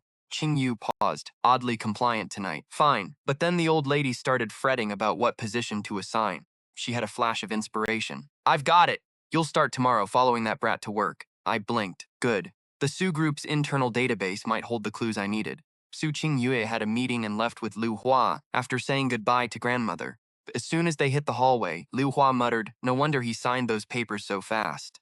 He used the old lady to make it impossible to divorce." He looked at Su Qingyue. "Boss, he's even forcing his way into the Su Group. He's up to something." "Why did you agree? If you don't keep him under your thumb, how will his true colors show?" Qingyue's eyes flashed with cold intent. I'm doing this for Grandma. He can't divorce me now. As for whether he's innocent, I'll find out exactly why he's infiltrating my company. Back in the room, I was lounging on the sofa when I heard the old lady. Grandson-in-law, let me tell you a secret. I perked up instantly. Was she remembering something crucial? How we met, how we got married. I waited, expectant. What's the secret, Grandma? She leaned in, whispering, actually, that brat has a secret weakness. I'm telling you now. If she bullies you, use it against her. I was stunned. I wasn't really curious, honestly. But she was relentless. Don't let that tough, arrogant act fool you. She's terrified of cats. I froze. Memories of an old friend from childhood flickered to mind. She'd been deathly afraid of cats, which made Su Qingyue's icy demeanor even harder to reconcile with that same fear. Old lady turned to her grandson-in-law. Do you prefer cats or dogs? I used to love cats, but because she disliked them, I gave them up. The reason for that question became clear the next day. On the top floor of the Su Group headquarters, a Shiba Inu puppy was waiting. It wagged its tail, circling around me. Lu Hua looked visibly annoyed. Why on earth had the old lady assigned Fang the job of dog-sitting? Qingyu was just as baffled. They said the elderly often regress to a childlike state, acting on whims, but hiring someone to just pet a dog? It was absolutely absurd. She ordered Lu Hua to take them to the new energy R&D department, a move she'd already planned. That department wasn't part of the core business, yet it was vital to the company's future. By placing Fang there, she hoped to expose any hidden agendas. Lu Hua nodded immediately. I didn't mind the arrangement at all. I scooped up the puppy, following him, and asked, does he have a name? Lu Hua sighed. The old lady asked you to choose. I glanced at the sour-faced Su Qingyue and smirked. Let's call him Little Cat. Isn't it ironic to name a dog that? We headed for the new energy R&D department. Inside the elevator to the 38th floor, Liu Hua remarked, Young Master Fang, most of the staff in our R&D department are PhD holders. Even the lowest-ranking staff are top-tier university graduates. You're the first undergraduate. Learn from your seniors. It'll do you good. Boss arranged this especially for you. Don't go thanking her. This is just a reward for keeping the old lady happy. I twitched a smile. Believe me, it's unnecessary. I added also about my relationship with the boss. She wants it kept private to avoid any messy divorce rumors later. I shot him a look. As it happened, that was my main concern too. Lu Hua froze. This guy was actually looking down on his own wife? He wanted to say more, but the elevator arrived. My first day felt surprisingly easy. No one gave me actual work, so I was perfectly content to lounge around. Spent a while playing with Little Cat in my private office. The little thing curled up in a sunbeam and drifted off to sleep, so I finally stood up. Slipping out quietly, I locked the office door. My goal was the Su Group's R&D library. If I could create a cure for Alzheimer's, old lady might regain her memories. That was the only way I'd ever understand this bizarre marriage to Su Qingyue. I asked a colleague for directions to the archives and headed straight there. The Su Group's library, located on the 60th floor, was essentially a massive private collection. Access was restricted to employees only. The shelves held knowledge across various industries, including research data impossible to find anywhere else. A hum of excitement grew in my chest. Intuition told me that whatever I was looking for was hidden in this place. Up on the top floor, Qingyu was clearing through a backlog of paperwork. Her phone chimed with a message from Grandma, who had saved her name as Flowering Wealth. The message read, Brats, eat lunch with your husband today. Remember to send me a photo of you two being affectionate. Su Qingyu didn't bother replying. Just as she prepared to decline, citing a meeting, the chat box flickered. Grandma's name changed from Flowering Wealth to a frail granny who can't handle stress. Su Qingyu went silent. She stared at the nickname for a long time before letting out a helpless sigh. She pressed the call button on her desk, and Lu Hua appeared almost instantly. Boss, what are your orders? Prepare 2 lunches and bring them up. Then, Su Qingyue messaged Fang, telling him to come to the top floor for lunch. But even after the food was laid out on the table, the boy still hadn't replied. Su Qingyue stood up. Where is he? Young Master Fang? He's in the archives. Su Qingyue made her way to the 60th floor, weaving through rows of bookshelves. She spotted me quickly, along with Su Feixue, who was staring right at me. I'd been so engrossed in my reading that I hadn't heard the phone vibrate. This library held the most cutting-edge technical data, and I was lost in it. As I stepped back, I bumped into someone. Sorry. I turned to see an old acquaintance, Su Feixue, eyeing me with a complicated expression. Fang Nange, you're working this hard. To please Grandma, just to get close to my aunt, aren't you? My face went cold. That has nothing to do with you. Su Feixue continued, my aunt has never been interested in men all these years. Don't think just because you have that face, you can seduce her. She isn't that shallow. She just threw you a meaningless job to brush you aside, didn't she? Scoffed. Are you saying that when you chased me all those years ago, it was because you were shallow? Su Feixue stiffened as I looked at her. She was the only friend I'd had in college. I had seriously considered her. Back when she promised a surprise at graduation, I'd actually thought about accepting her pursuit. Never imagined it would end like this. I sighed. Su Feixue, can't we just end this on good terms? No. Su Feishue's eyes turned red instantly. I know you hate me for proposing to Fang Boda, but I didn't have a choice. Wealthy marriages have so many factors to consider. I tried, you know. My mother even agreed to let me be with a commoner. But your identity, no matter what, I couldn't marry an illegitimate son. How would I face the Su family after that?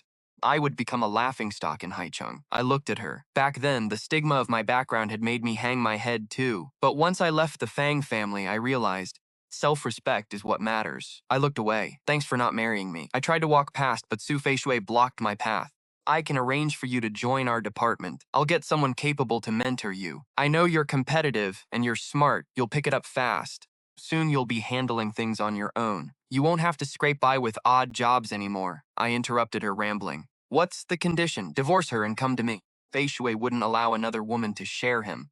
Just thinking about it made her feel like she was losing her mind. I replied coldly, you don't deserve it. Why are you so in love with that low-class wife of yours? Believe me, I could offer her money or scare her off and she'd dump you in a heartbeat.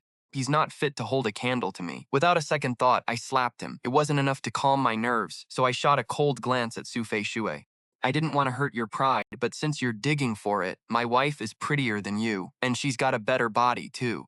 I turned to leave, only to spot Su Qingyue at the corner of the hallway. I fell silent. Su Qingyue went quiet, too. Feixue stood there, eyes dark, fists clenched white. He would make me beg for mercy one day. He took a long, sharp breath. Once the stinging in his face faded, he dialed Fang Boda. You've got dinner with that Dr. Nan tomorrow, right? Take me. Meanwhile, Su Qingyue used the excuse of finding a meal to take me up to the top floor. Inside her office, she pointed to the dining table. Eat first, I have some things on my mind. She looked like she hadn't heard that last remark of mine. Just as I wondered, the sound of a camera shutter clicked.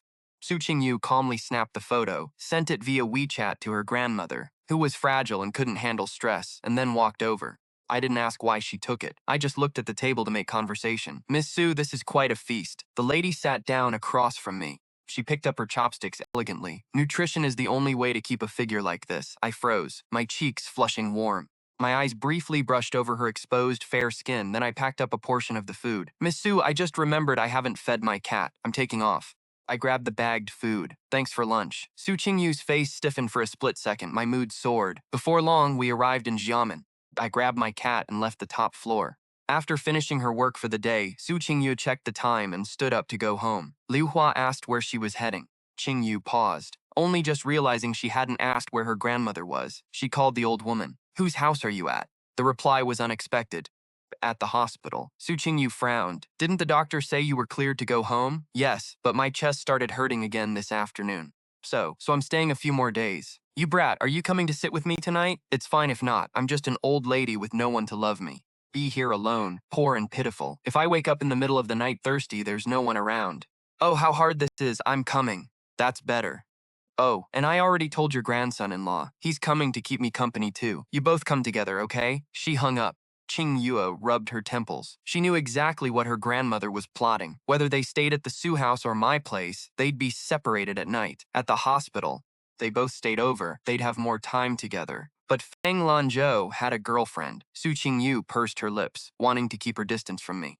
Yet, thinking of her grandmother's health, she forced herself to send me a text. I'll pick you up after work. The response came back fast. No need. I already hailed a cab and I'm on the way. She knew how to play it safe. She wasn't going to cross the line just because the grandmother favored her. Qingyue should have felt relieved, but for some reason, her mood soured even more. Honestly, I didn't think much of it until the truth about that marriage came out. I wanted to avoid entanglements with Su Qingyue. This whole bizarre marriage had to be a mess Su Qingyue started herself. After all, who would pay attention to someone as weak, pathetic, and invisible as me? Carrying my Shiba Inu, I walked into the inpatient department toward the VIP wing. Not far away, Madame Fang and Nan Jinsu had just finished their checkup. Fang Boda held her arm as they both stared in the direction where I had just disappeared. Madame Fang hesitated. Was that Nange? Is he sick and in the hospital? Fang Boda felt a surge of irritation. Su's grandmother, being hospitalized, couldn't be hidden from the Su family. But the old lady was stubborn and refused any visitors. He had tried to go to the room today, but was turned away. He hadn't even seen her. So, Fang Lanzhou coming here must have been to tend to that old hag. His eyes flickered. He must be visiting Su's grandmother. Lanzhou is certainly filial. As soon as he said that, the nanny who came with them, Nanny Nan, grew unhappy. She frowned. Filial? I've never seen him come to visit Madame. Nanny Nan was in her 50s, about 10 years older than Nan Jinsu. She had served Madame Fang for years and never married. Madame Fang treated her like an older sister, so Nanny Nan had high status in the Fang house. Even Fang Boda treated her with respect. Madame Fang's expression turned lonely hearing that. Back then in the Fang house, Nanzhou had it rough. Nanny Nan immediately spoke up. You're still speaking up for him? Although I can't stand Li Ruyan's petty ways either, she was right about one thing. Young Master Nanzhou is an ingrate. It's a waste of time for you to keep worrying about him. He probably forgot all about you long ago. Fang Boda chimed in. I heard Miss Su found him a job at the Su group, so he's only repaying the grandmother. Nanny Nan scoffed. Madame raised him. When Li Ruyan ignored him as a child, Madame was the one who nursed him. Later, Madame sent him to school. The grace of raising a child is greater than heaven, yet we see no repayment for Madame. Madame Fang stopped her. Enough, say no more. But Fang Boda continued, Mom, you have a kind heart. You never asked for anything back when you helped others, but some people know to return a drop of water with a spring. Look at Dr. Nan. Mom, you only sponsored him with a little money for school, yet look how much he's helped our family. 3 years ago, when the company was on the brink of bankruptcy, Dr. Nan gave us that technical patent that saved us. Nanny Nan nodded immediately. Compared to that, Dr. Nan is far better than Fang Nanzhou. Fang Boda feigned curiosity. I'm curious what this Dr. Nan is like. Take me with you tomorrow. Madame Fang smiled and patted his head. Fine, I'll take you. The group chatted as they headed down and left the parking lot. I happened to see this as I entered the VIP ward. Sitting on the sofa by the bed, I watched them. My eyes followed Madame Fang. Her complexion was an unhealthy pale and her figure was gaunt. Fang Boda was saying something to her, and she nodded helplessly. The two acted intimately until the car pulled away. I finally tore my eyes away, feeling reluctant. As I turned back, I saw the old lady standing behind me. Grandson-in-law, who was that? They look so familiar. Shunong spoke softly. You two look so much alike. The old woman's eyes suddenly lit up. I remember now, he is your mother. They didn't really look like Nange. Beyond the shared oval face shape, their features were entirely different. Madame Shu had phoenix eyes. Nange had peach blossom eyes. Any perceived resemblance likely came from that same cold, aloof temperament, which was easy to mistake at a glance. After all, ever since leaving the Shu household, whenever Nange faced a crisis, she would always wonder what Madame Shu might do. She had modeled her own behavior after the woman, so it was no surprise that she had subconsciously adopted some of that same aura.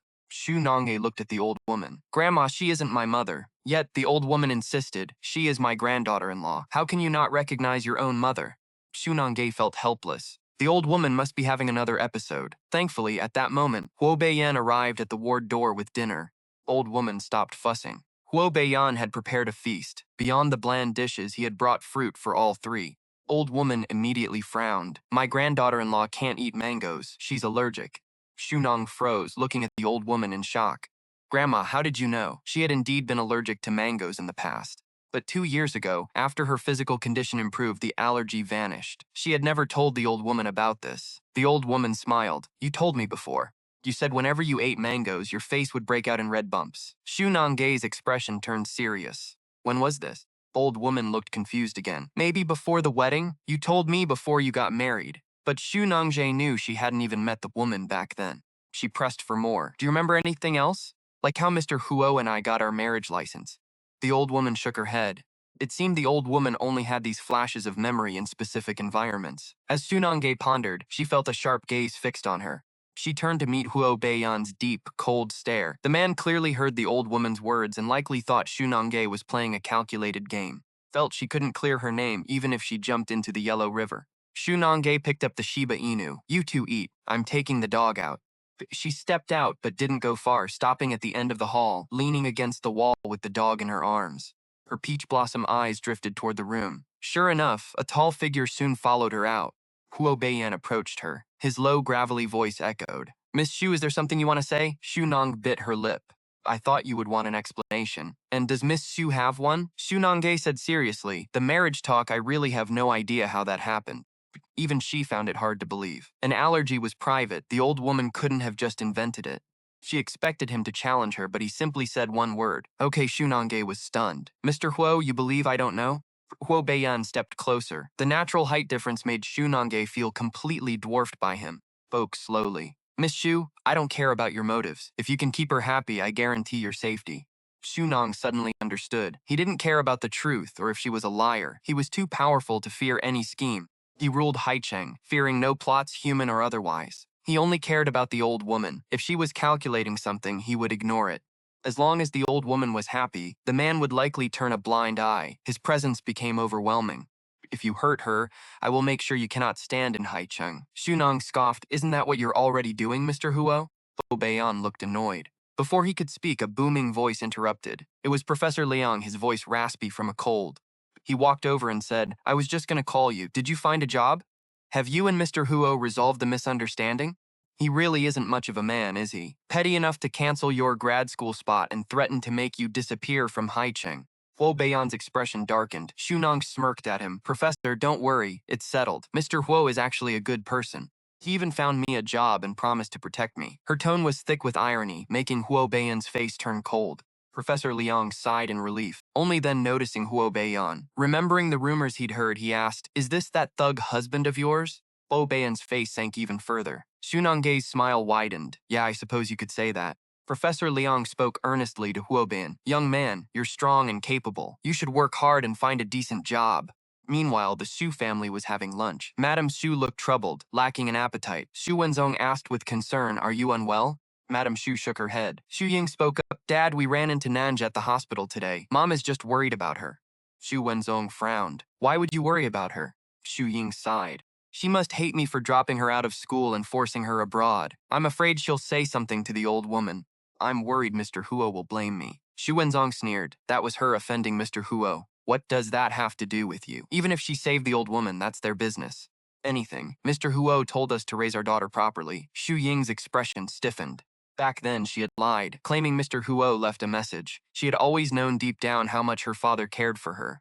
Only because she is Mrs. Xu's daughter. If Xu Wenzong knew she had angered Mr. Huo, the consequences would be unthinkable. But just then, Xu Wenzong's phone rang. He answered, Assistant Yi, why are you calling? Does Mr. Huo have some instruction for me? Xu Ying heard this and her heart sank. Surely it wasn't what she feared. She panicked. His voice came through the line. My boss wants to ask Miss Xu Ying. When exactly did he say he wanted Miss Xu Nange to disappear from Haicheng? Even the boss didn't know about this? Xu Wenzong's face froze. He stared at Xu Ying in disbelief. Xu Ying's face turned deathly pale. Xu Wenzong apologized profusely, only to receive the chilling reply, the Xu family really needs to teach their daughter a lesson. Finally off the phone, he glared at Xu Ying. She bowed her head, weeping silently. I saw Nange bothering Mr. Huo. I feared it would affect my marriage to Xiken, and that the Huo family would look down on me. Dad, I didn't mean to. Xu Wenzong barked. No excuse to use Mr. Huo's name. Xu Ying clenched her fists, her eyes darting as she lied. Dad, Nange is your daughter too. I was afraid you wouldn't have the heart to scold her. Xu Wenzong predictably shifted gears. How many times must I say it? In my heart, there is only one daughter. What is Xunangxi? She's nothing compared to you. B spoke up in disapproval. Wenzong, don't say that. Nange is still your daughter. Xu Wenzong turned his head sharply. A Xu. After all these years, you still don't know me? Being tricked by Lai Wanru back then is my biggest regret. Neither she nor her daughter will ever be acknowledged by me. In my heart, only you and our daughter are my family. Li Wanru, standing by like a maid, gripped her fists in bitter hatred, stared at Xu Wenzong with weary eyes. This was the man she loved, her childhood neighbor. Yet, this man had only Nan Jingshu in his heart. When she got pregnant and brought the test results to him, begging to be his mistress, he ruthlessly kicked her out, saying he wouldn't betray his wife. Li Wanru had no other options. She had to go to Nan Jingshu, acting suicidal just to stay in the house. For years, Xu Wenzong had treated her with nothing but contempt. Treated Xu Nange like air. Fortunately, she had swapped the two children. Li Wanru lowered her head, masking the cold light in her eyes. Xu Wenzong would never know that the girl he claimed to adore, his precious daughter Xu Ying, was actually her daughter. As for Xu Nange, she deserved to be ignored and crushed. Mrs. Xu stubbornly shook her head. Wenzong, a mistake is a mistake. She lied first, causing us to misunderstand Nange. We should apologize to her. Xu Wenzong scoffed, apologize? Should you and our daughter apologize to Li Wanru's daughter? Li Wanru immediately chimed in. No, the Xu family raised her. That is enough kindness. Besides, she shamelessly seduced Mr. Huo. The Xu family teaching her a lesson is only right. It's her good fortune. Xu sighed but stopped arguing. However, after the meal, Xu Ying walked her back to her room. Mrs. Xu said, if you have time tomorrow, I'll take you to apologize to Nange. Xu Ying froze. He hadn't expected to escape her father's scolding only to be caught by Mrs. Xu. She muttered, "Okay," seeing her expression. Su sighed again. "Weren't you trying to take Huo Zichen to meet Dr. Nan? Let's do it tomorrow." Su Ying's eyes lit up. She clung to her mother's arm. "Thanks, Mom. You're the best." Because she offended the Huo Matriarch and lost 2% of the group's shares, desperately needed to prove her value to the Huo family, terrified that Huo Zichen would call off the wedding. Mrs. Xu patted her head helplessly. After Xu Ying left happily, Mrs. Xu looked toward Nanny Nan. "Sister Lan, my health has been poor, and I haven't had the energy to supervise Ying. Been my failure." Nanny Nan replied, "Madam, you overthink it. I think Miss Ying is wonderful, filial and thoughtful. Even if she lies occasionally, it's not a major flaw." Mrs. Xu countered, "Nange never lied." She began to cough violently again. Nanny Nan helped her to bed. "Madam, it's because you think too much that your illness never heals." Mrs. Xu's expression turned bitter. The next day, Xu Nange felt a bit nervous waking up. It had been 10 years since she last saw Mrs. Xu. She wondered if the woman would be happy to see her, or angry. At noon, she decided to head home to shower and change. The old lady had Beiyan drive her. As they exited the room and reached the lobby, they saw Yi approaching. Beiyan nodded slightly. Yi handed Xu Nange a piece of paper. "Xu, please take a look." Miss Suneng took it confused and saw a list of top domestic universities and renowned professors in the new energy field. She looked at Yi in doubt. Yi lifted his chin proudly. "Are professors even more famous than Professor Liang? You can choose one for your masters. It's the boss's compensation for your canceled enrollment." "Xu, meeting our boss is a blessing in disguise." Xu Nange twitched her lips. No need. She had heard of these professors. Most had already emailed her personally, seeking her professional advice. Yi continued, "Or do you want to study under Dr. Nan? That's tricky." "Dr. Nan is the hottest name in the field right now," Yi sighed. "I've heard several universities abroad have already offered him positions. Miss Xu, such a genius only recruits other geniuses. You might not catch his eye. Maybe don't set your sights so high. Just pick one of these professors and finish your degree. Apply for a PhD under Dr. Nan," Xu Nange said, glancing at him like he was an idiot. She turned to Beiyan, saying, "Mr. Huo, no need to drive me. I'll catch a cab." She left the hospital and hailed a taxi on the curb. Ye scratched his head, muttering, "I heard Xu Ying is applying for Dr. Nan's graduate program. Miss Xu really doesn't want to be outdone. Obsessed with Dr. Nan, talk about overreaching." Huo Beiyan, however, kept his eyes locked on her departing figure.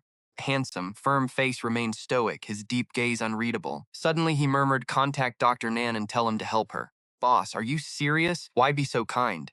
Don't tell me you're smitten by that face of hers." Madame Xu was there with Xu Ying. Huo Zichen arrived at the private restaurant 10 minutes early. Stepping out of the car, he frowned at his surroundings. "Why meet here?" Xu Ying asked, confused. "Zichengye? What is it?" Huo Zichen asked flatly. "It's nothing." Xu Ying turned to Madame Xu. "Mom, has Dr. Nan arrived?" "He's already in the private room," Madame Xu replied. Chapter 28. Dr. Nan arrives. The trio entered the restaurant. Huo Zichen scanned the area but couldn't spot the familiar figure he expected. He shook it off. Looked at Xu Ying. Will Dr. Nan really stoop to working for the Huo group? Xu Ying glanced at Madame Xu and whispered, "Zichengye. Go in and chat with Dr. Nan first. With enough sincerity, I believe Dr. Nan will be swayed." She turned to Madame Xu. "Sorry, Mom, my bra strap came undone. Could you come to the restroom with me to fix it?" Madame Xu followed her out. Huo Zichen walked toward the private room. His first role at the Huo group was in R&D. If Dr. Nan joined his team, it would be a massive boost to his standing within the company. He straightened his suit, then pushed open the door. A woman's graceful back came into view. She was facing away from the door, pouring tea. The legendary Dr. Nan was actually a young woman. Huo Zichen swallowed his shock and said respectfully, "Dr. Nan, a pleasure. I'm Huo Zichen from the Huo group. Glad to meet you." As the woman turned slowly, Huo Zichen's jaw dropped at the sight of that beautiful face. "Xu Nange, why are you here?" Xu Nange had received a text from Madame Xu saying she'd arrive soon, so she'd poured the tea. She never expected Huo Zichen to barge in. A hint of annoyance crossed her face, but her tone was lazy. "I should be asking you that." She was clearly expecting Madame Xu. Huo Zichen's face darkened. "Relax, I'm not here for you." He looked around. "Dr. Nan." Xu Nange paused. "Who?" Huo Zichen said impatiently, "The guest in this room." "Where is he?" Xu Nang narrowed her eyes, silent. Footsteps echoed at the entrance. Madame Xu arrived with Xu Ying, but they froze at the sight of Xu Nange. Xu Ying's expression soured instantly, but Madame Xu's eyes welled up. "Is that Nange?" Since Xu Nange left the Xu household, Madame Xu hadn't seen her. 10 years had been enough for Nange to grow from a little girl, stunning young woman. Xu Nange felt a pang in her heart. Madame Xu looked joyful, not awkward or sad. Perhaps those 10 years of avoiding the family hadn't been necessary after all. She held back her own tears and stepped forward. "Madam, how have you been?" "Good, very good. And you, Nange? I heard from your father you got married?" Madame Xu sat in the main seat, refusing to let go of her hand. Xu Nange nodded without offering details. Madame Xu looked wistful, wanting to ask why she didn't bring her husband to visit, but remembering Xu Wenzong's attitude yesterday and the neglect from Li Wanru, she couldn't bring herself to say it. A dark glint appeared in Xu Ying's eyes. Nange, what are you doing here? Huo Zichen laughed coldly. She works here. Su Ying looked surprised. Working. Madame Xu gripped Xu Nange's hand a little tighter. I thought you were working at the Huo group? Why are you a waitress? Are you short on money? Xu Nong replied coolly. Not at all, Mom. Let's catch up another day. We have an important guest today. Xu Ying cut them off, looking at Xu Nange. Nange, we should have invited you to eat, but you're working, right? It wouldn't be convenient. If other guests need service, don't let it affect your job. We'll leave you a big tip later to help with your life. Enough out of you. Madame Xu scolded Xu Ying, then looked anxiously at Xu Nange. They were both daughters of Xu Wenzong, yet one was high above, while the other was just a waitress. Xu Nong must be heartbroken, she thought. But contrary to her expectations, Xu Nong remained calm, acting as if she didn't notice the difference in their status. Madame Xu's eyes showed approval. She said, Nange, we're meeting Dr. Nan today. You're in the new energy sector, right? Let's meet him together. It'll be good for your future. Xu Ying clenched her fists. Dr. Nan was her leverage. Why introduce him to Xu Nange? What if Dr. Nan seduced by that fox-like look of hers? Thinking this, Xu Ying's eyes darted around the room, settling on the teacup on the table, filled with scalding hot tea, steam rising from it. She picked it up and walked to Xu Nange. Nang, Mom told me to apologize yesterday. Let me toast you with tea. Spoke. Her fingers loosened. As the boiling liquid was about to hit Xu Nange, she sensed something was wrong.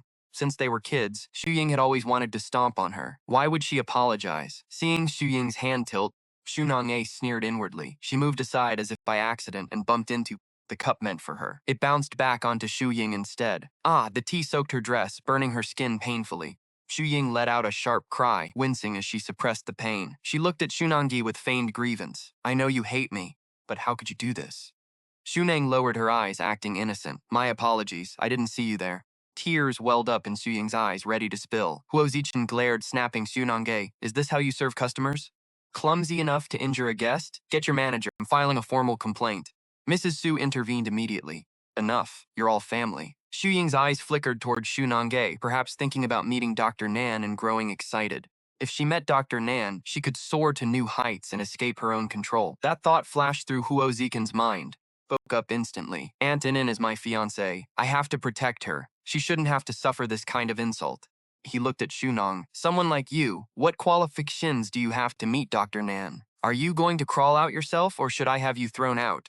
Mrs. Xu was stunned, wanting to intervene, but Xu Ying grabbed his arm. Mom, Zichen is angry. Let Nange leave before things escalate. Xu could only nod helplessly. She looked at Xu Nange with forced conciliation. Nange, visit home when you can. Next time, I'll bring you to meet Dr. Nan. Xu Nange started to speak, but Xu Ying quickly pivoted. Mom, why isn't Dr. Nan here yet? Mrs. Xu sighed. I'll message him again.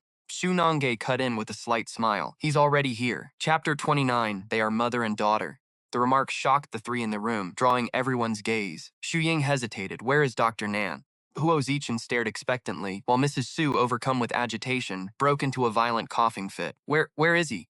Xu Nange saw her distress and hurriedly offered her tea. Mrs. Su's trembling hand took the cup, but moments later it slipped from her grasp. Xu collapsed onto the table. Ma'am, Xu Nong gasped, reaching out to support her, but was shoved away by Xu Ying. Get lost. What did you do to my mother? Mom, wake up. Someone call for an ambulance. The medical team arrived quickly. Xu Nange tried to follow them to the hospital, but Huo Zichen yanked her back, snarling, Illegitimate child, stay away from Mrs. Xu. If she's harmed because of you, I'm not done with you. He shoved her aside. Xu Nange didn't retaliate.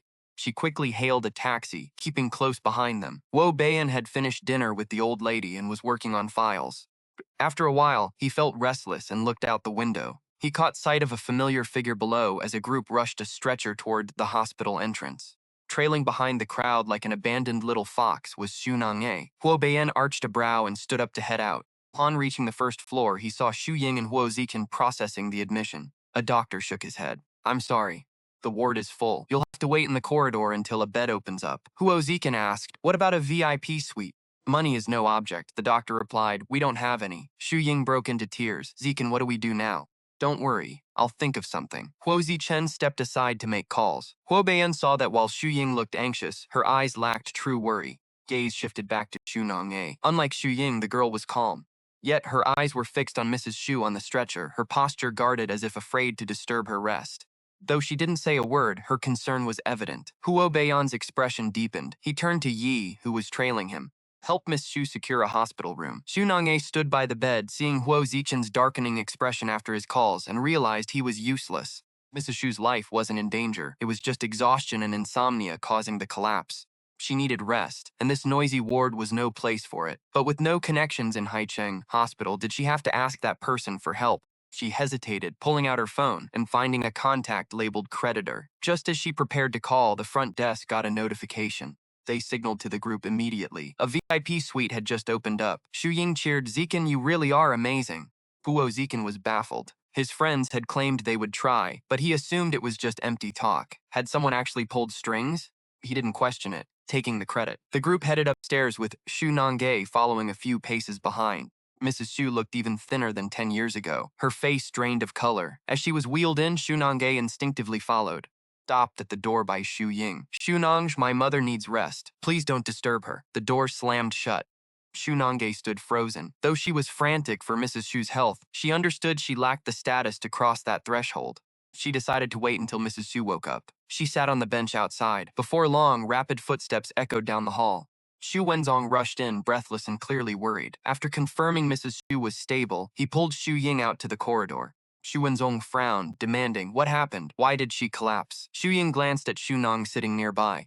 Blurted out, Nange insisted on meeting Dr. Nan, and she got into an argument with Zikin. It angered Mom. Wenzong turned, glaring at Nange. "Wretch!" Without a word, he swung his arm, striking Nange. She didn't dodge. Her mind was filled only with the image of Mrs. Xu's pale face. She recalled what Ying had once told her. "My mother's life only became this miserable because of you." Perhaps he shouldn't have faced Madame Xu. A slap, but the expected pain never arrived. He opened his eyes. A tall figure stepped in front of Nange. Beiyan, sharp in his suit, looked like a god descended. Stood there like a shield. Nange blinked back the moisture and swallowed her bitterness. Wenzong's panicked voice rang out, "Mr. Huo, what are you doing?" "Mr. Xu, I shouldn't have interfered. But Grandma likes her. She'd be upset if she saw the bruises on her face." Wenzong immediately apologized. A cough from inside the room broke the tension. "She's awake." Wenzong and Ying rushed in. Nange stood up. She wanted to see how Madame Xu was doing, but hesitated. She lingered at the door for a long time. Madame Xu's weak voice drifted out. "I'm fine, don't worry. I just needed some real sleep." Fainting was actually refreshing. Nange's shoulders dropped and her expression softened. Beiyan turned his gaze away. The girl's lost, vulnerable look reminded him of a stray fox. It stirred something in him. He asked, "Not going in?" Nange shook her head. "Not yet. It'll just turn into a shouting match and disturb her." As they turned, the old lady appeared, leaning on the butler. "I heard my granddaughter-in-law's mother is in the hospital. I came to see." Nange supported her arm. "Grandma, she's not my mom." The old lady blinked. "Did I get it wrong?" Pulled out her phone and showed Nange a photo. "Granddaughter-in-law, you sent this to me, saying it was you and your mother." Nange stared at the screen, stunned. The photo clearly showed her and Madame Xu. Nange stared, puzzled. The photo showed them on a beach, both wearing white dresses. She was in front, Madame Xu behind. They were smiling brightly, looking every bit like a close mother and daughter. But she had never owned a white dress, nor seen Madame Xu since leaving home in middle school. She zoomed in. The photo was a fake, a poorly edited job. Someone had taken a random photo of a mother and daughter and swapped in their faces. "Grandma, when did I send this?"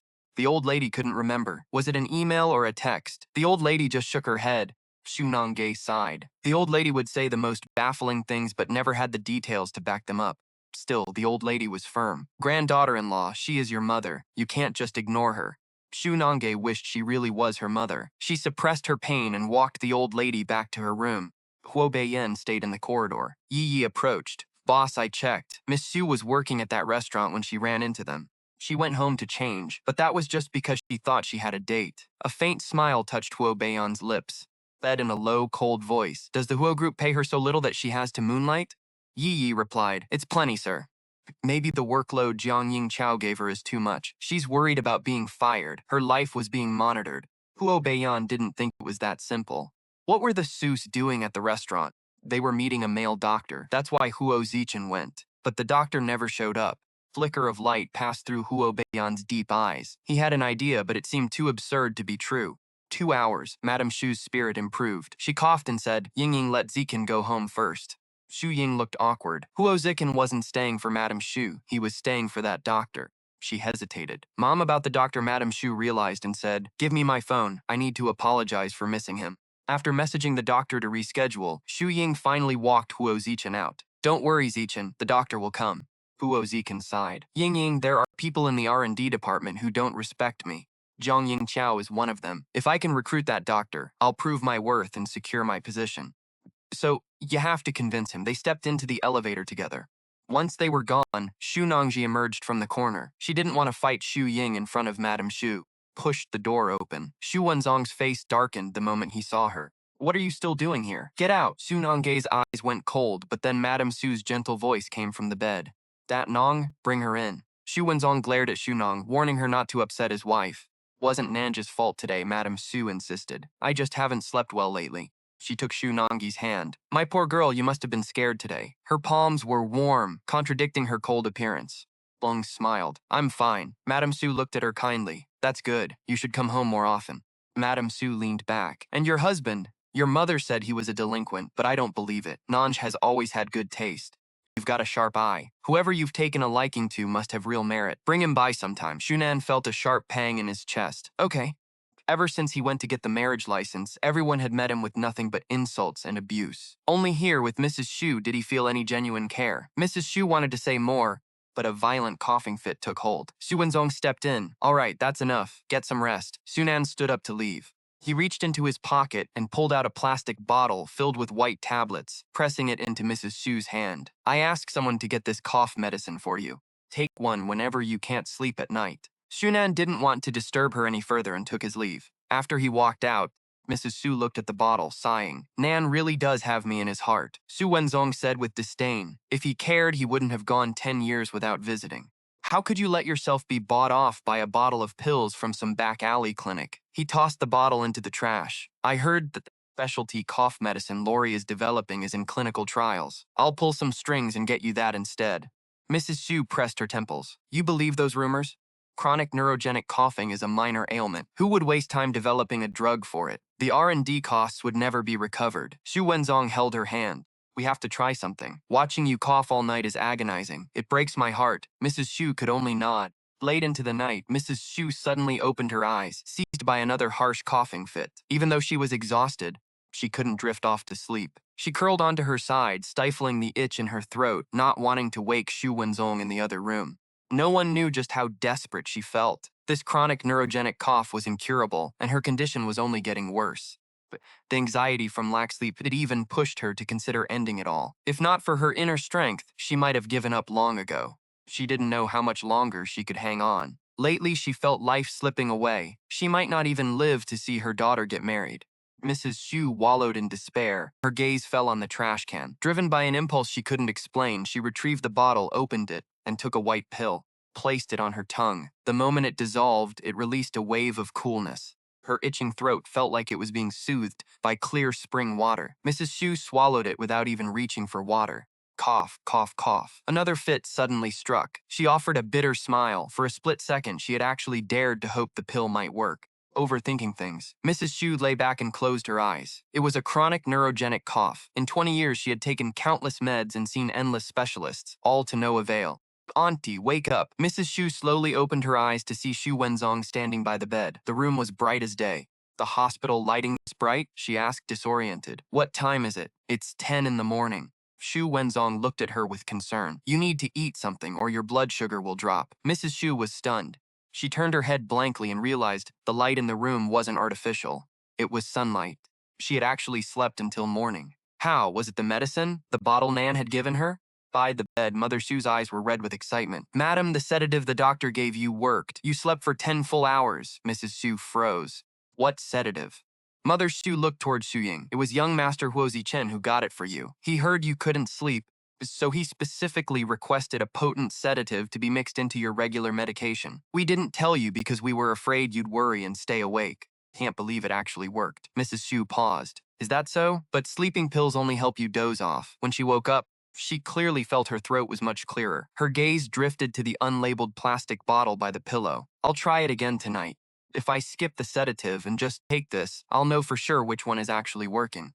Keeping that thought to herself, she remained silent. Shu Wenzong looked at Shu Ying, saying with satisfaction, "That son-in-law is excellent. I heard there's a flu outbreak, and the hospital is completely full. We couldn't even get a room yesterday. It was Zikin who pulled some strings to secure this one. Truly owe him for this." Only then did Mrs. Shu realize the room itself was arranged by Huo Zikin. What a wonderful young man. Shu Ying seized the moment. "Mom, Zikin has been so filial to you. Why don't you help him out in return? How can I help?" Shu Wenzong caught on. "Is Zikin having trouble at work?" Shu Ying nodded and sighed deeply. "The family wants Zikin to manage the R&D department, but the researchers there are arrogant and won't listen to him. If you could invite Dr. Nan over, even just as an external technical consultant, Zikin would be able to hold his ground." Shu Ying looked at Mrs. Shu, seeing the struggle on her face. Peasant Mrs. Shu lived by her own set of principles. She disliked using favors to repay debts, but she feared owing people even more. Shu hesitated before speaking. "I'll ask Dr. Nan, but if he refuses, then it's out of the question." Shu Ying beamed. "Okay." In her experience, whenever Mrs. Shu asked for something, Dr. Nan had never refused. Mrs. Shu took out her phone, found Dr. Nan's WeChat, carefully chose her words, and sent a message. "Nan, are you free? I'd like to ask a favor of you." When Su Nan received the message, he had just finished walking the old lady downstairs. Seeing the text, he furrowed his brow. Why was Mrs. Shu reaching out so suddenly? Was there something wrong with the medicine? Did she have an adverse reaction? The drug was still in clinical trials. He'd intended to wait until the trials were over, but seeing how sick she was, he'd brought it out early. He felt a sudden jolt of anxiety.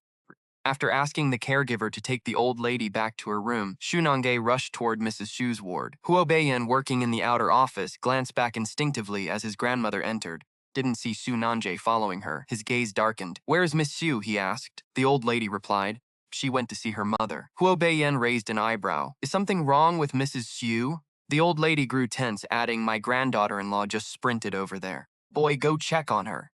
Beiyan fell into a deep silence for a moment before standing up to head out.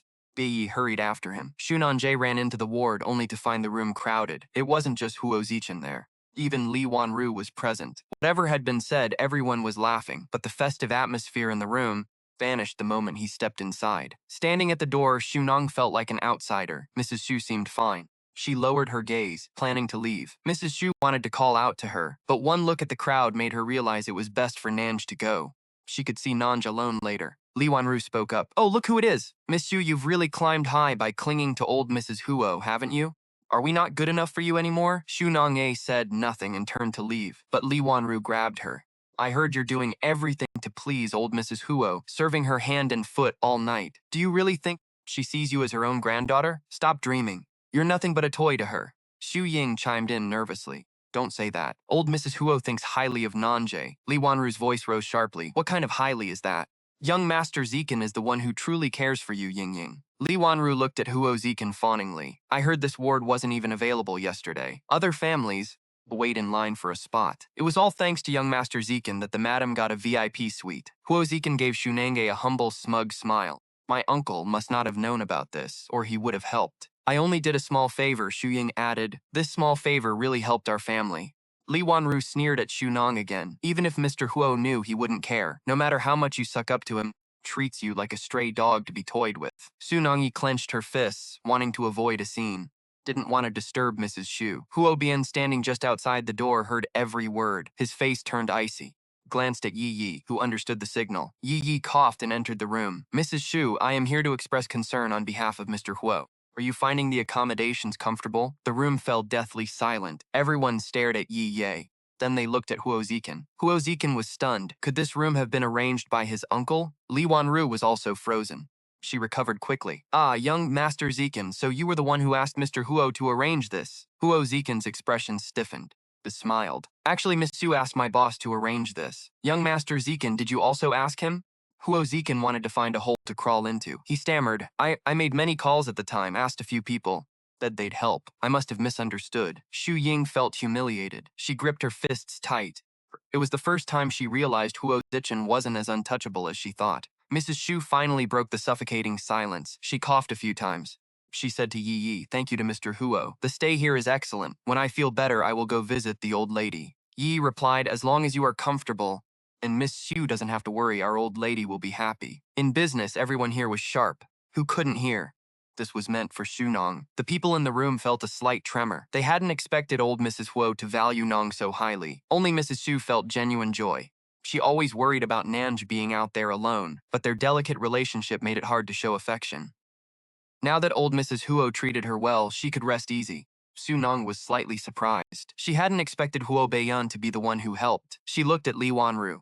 The corner of her lips curled up in clear mockery. Li Wanru was infuriated. "You little brat, what are you so proud of? Don't think you're something special just because someone has your back. Shut up." Shu Wenzong roared. "The madam needs rest. Why are you making a scene here? Get out and go home." Li Wanru looked aggrieved. Wenzong eye. Li Wanru's face flushed red. She glared at Shunong one last time and ran out. Once she was gone, Shunong looked at Mrs. Xu. "Madam, how did you sleep last night?"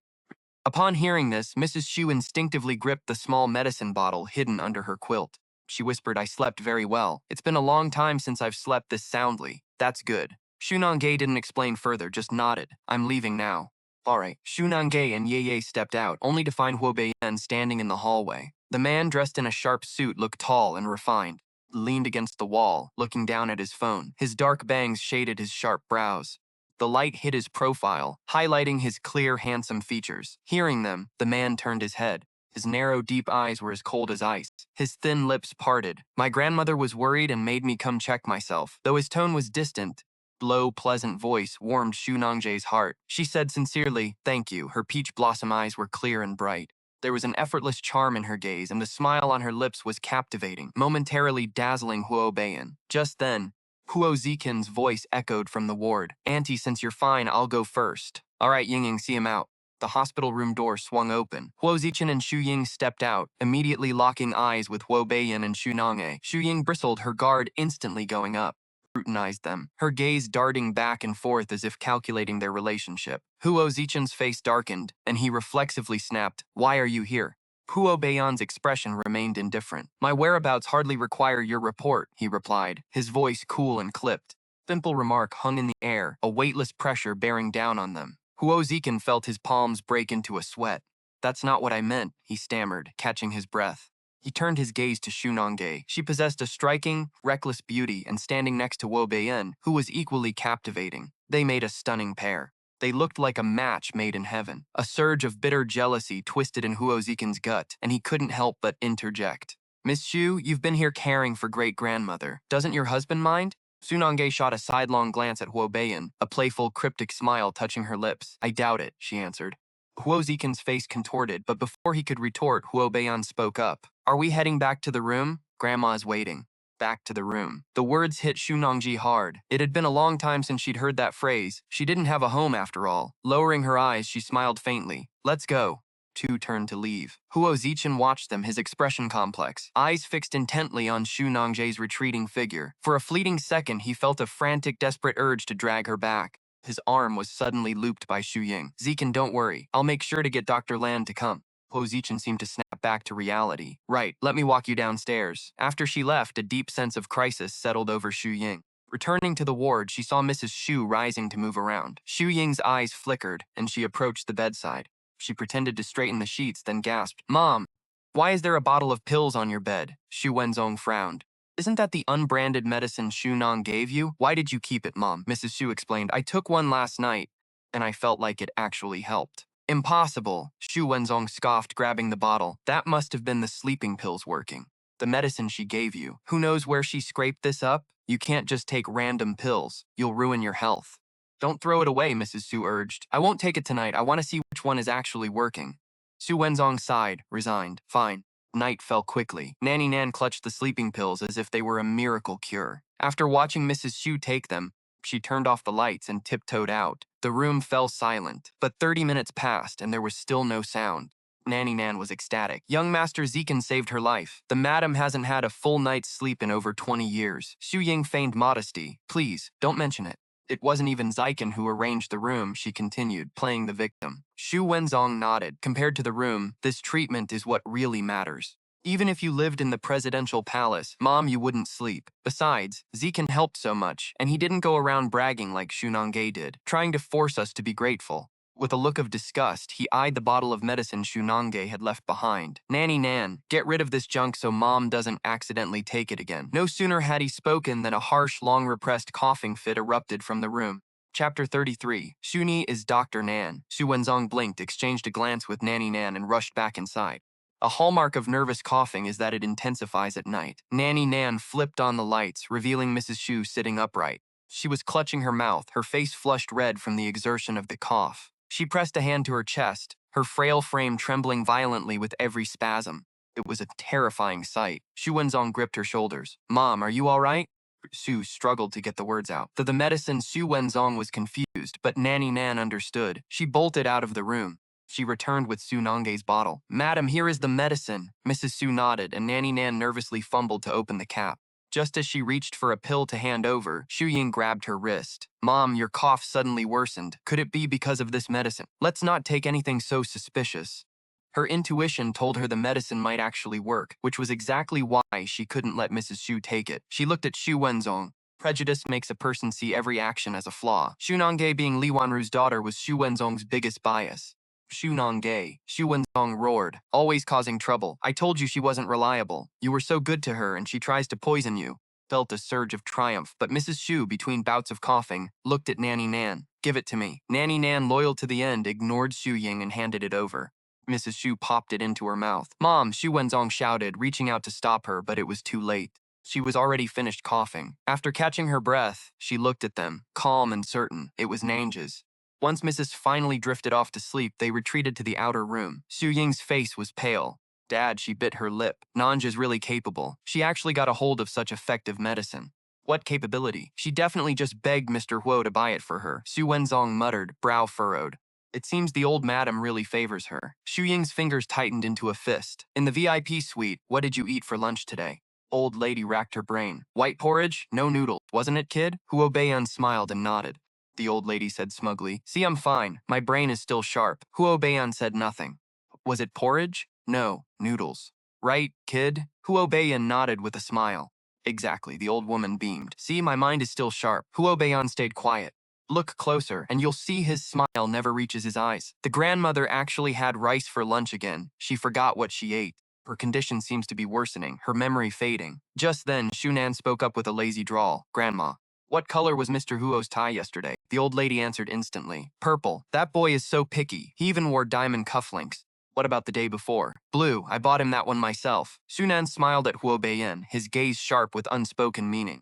She remembers things she truly cares about. Huo Beiyan looked at Shunan, who was lounging deep in a soft armchair. Shunan sat there carelessly, head bowed, playing with a phone. Cascading black hair draped over his back, making his skin look even paler. The whole scene felt softly lit. His words had been a comfort, soothing the man's agitation. The old lady chuckled. My granddaughter-in-law. Did I get that right? Shunan asked. The old lady turned to Huo Beiyan. See that, you brat?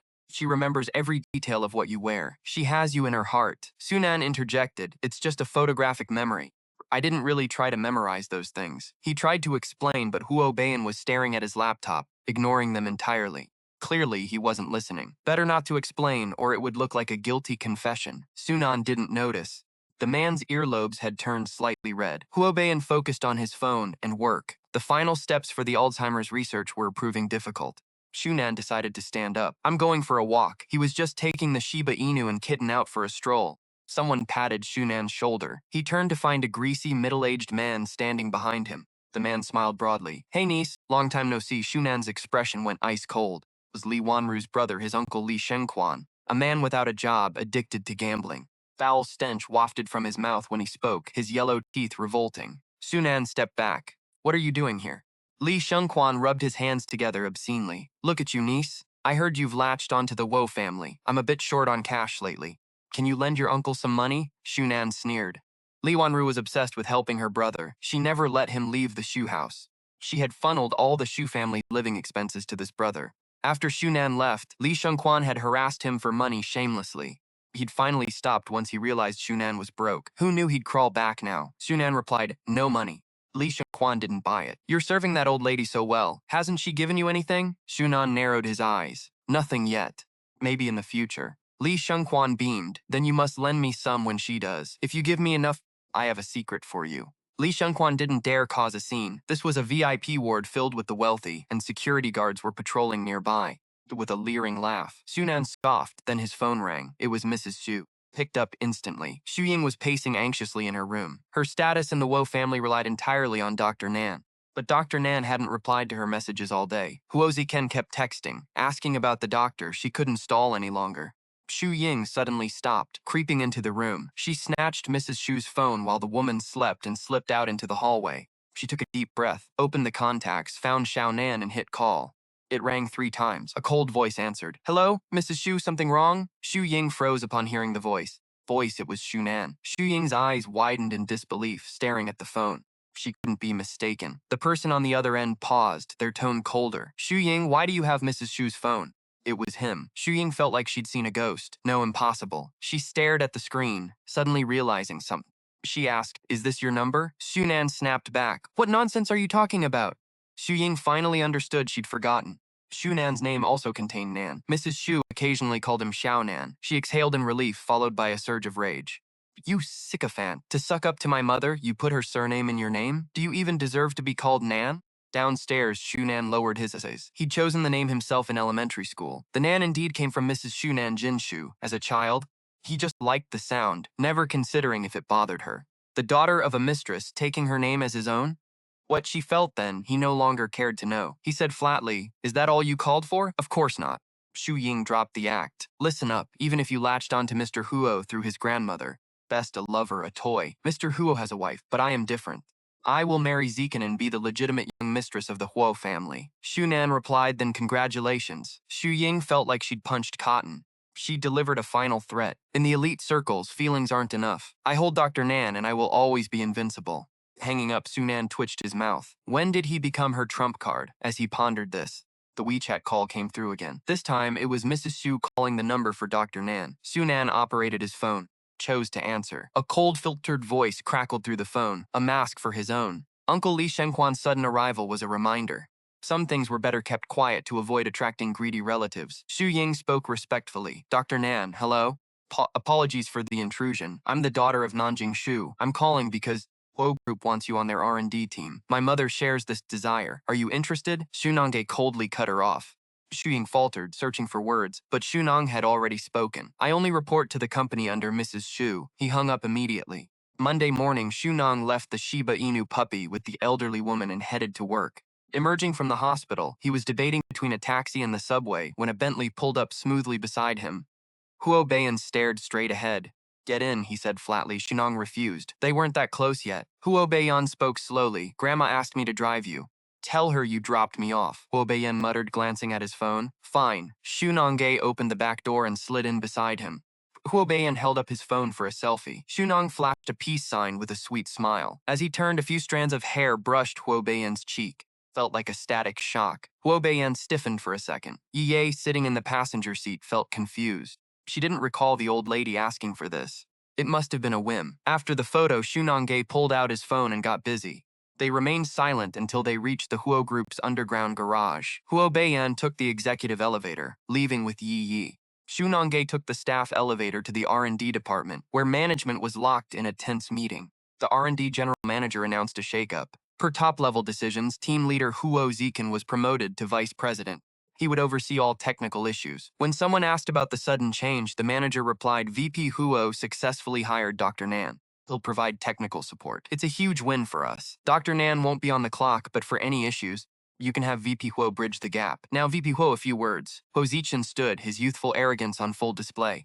From now on, R&D teams 1 and 2 report to me. Team leaders, I expect full compliance with company policy.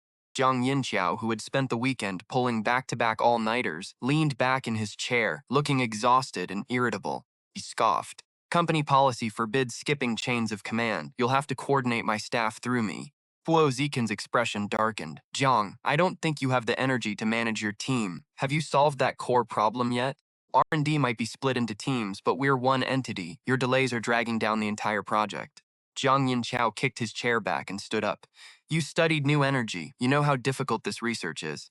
Make it sound like you could solve that core issue yourself. Huo Zichen replied calmly, I can't. But I know someone who can. Need me to bring Dr. Nan in to assist? Jiang Yinqiao laughed. You? That generous? A cold glint flashed in Huo Zikin's eyes. Of course I'll look out for us, but to contact Dr. Nan, I'll need one of your techs to act as an errand boy. How about that new intern? Zhang Yingqiao realized his true target was Su Nange. Retorted coldly, that won't work. I'll keep grinding away. No need to trouble Dr. Nan. Huo Zikin's face went black. Don't think relying on the old lady gives you free rein, Zhang. Slowing down progress is your failure. 2 more days. If it isn't fixed by then, expect a demotion or a slip. Zhang Yingqiao walked out. We'll see if you have the pull to make that happen. Once out of the office, Zhang Yingqiao's expression went icy. He knew if Huo Zikin pushed hard, it would be difficult for Huo Beiyan to protect him. He entered Team 1, kicking a chair in frustration. Zhang Chao, late for work, tiptoed to his desk, terrified of the ticking time bomb. He opened his inbox. A new email. Wait, one from Su Nange? Had he actually solved the core issue? Chapter 35. The solution. Possible. A top PhD like Zhang Yingqiao couldn't crack it. An undergraduate? Even if Professor Liang praised his talent, was he really that insane? Zhang Chao clicked the mouse with a trembling hand. Froze. Bam! Zhang Yingqiao slammed a stack of documents onto the desk. Meeting. Zhang Chao didn't respond. His eyes were glued to the screen. He was paralyzed in his chair. Zhang Yingqiao, already in a foul mood, roared at his sluggishness. Zhang Chao glanced at the email, saw it was empty, and scrambled up. Coming! The junior student hadn't solved it. It must have been an empty attachment sent by mistake. As he left the desk, the file finally finished downloading. It sat there silently on the interface. Back in the office, Zhang Yingqiao rubbed his temples.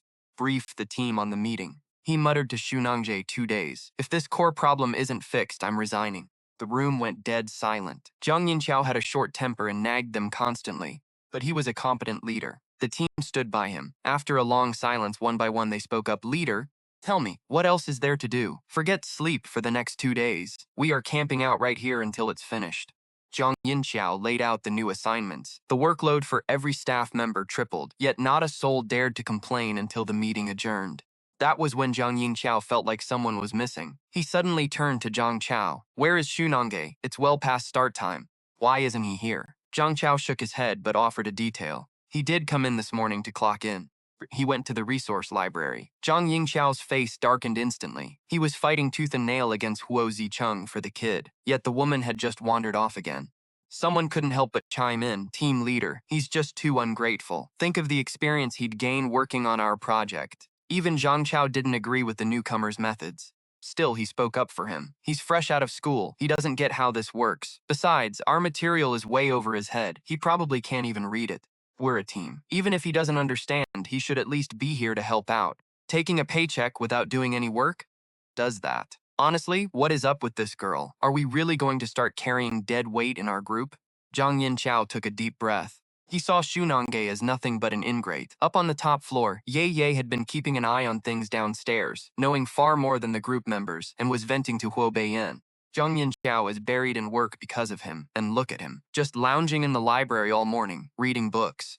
Distraction. Huo Beiyan's cold, sharp gaze swept over. He spent the whole morning there, just clocked in and took off? And he hasn't even eaten lunch yet. Why didn't you mention that? I didn't track it. Probably just some paper on new energy. Huo Beiyan's voice turned noticeably sharper. Tone made Yi shudder, but he suddenly realized something. Since the kid's only destination since clocking in was the library, that changed everything.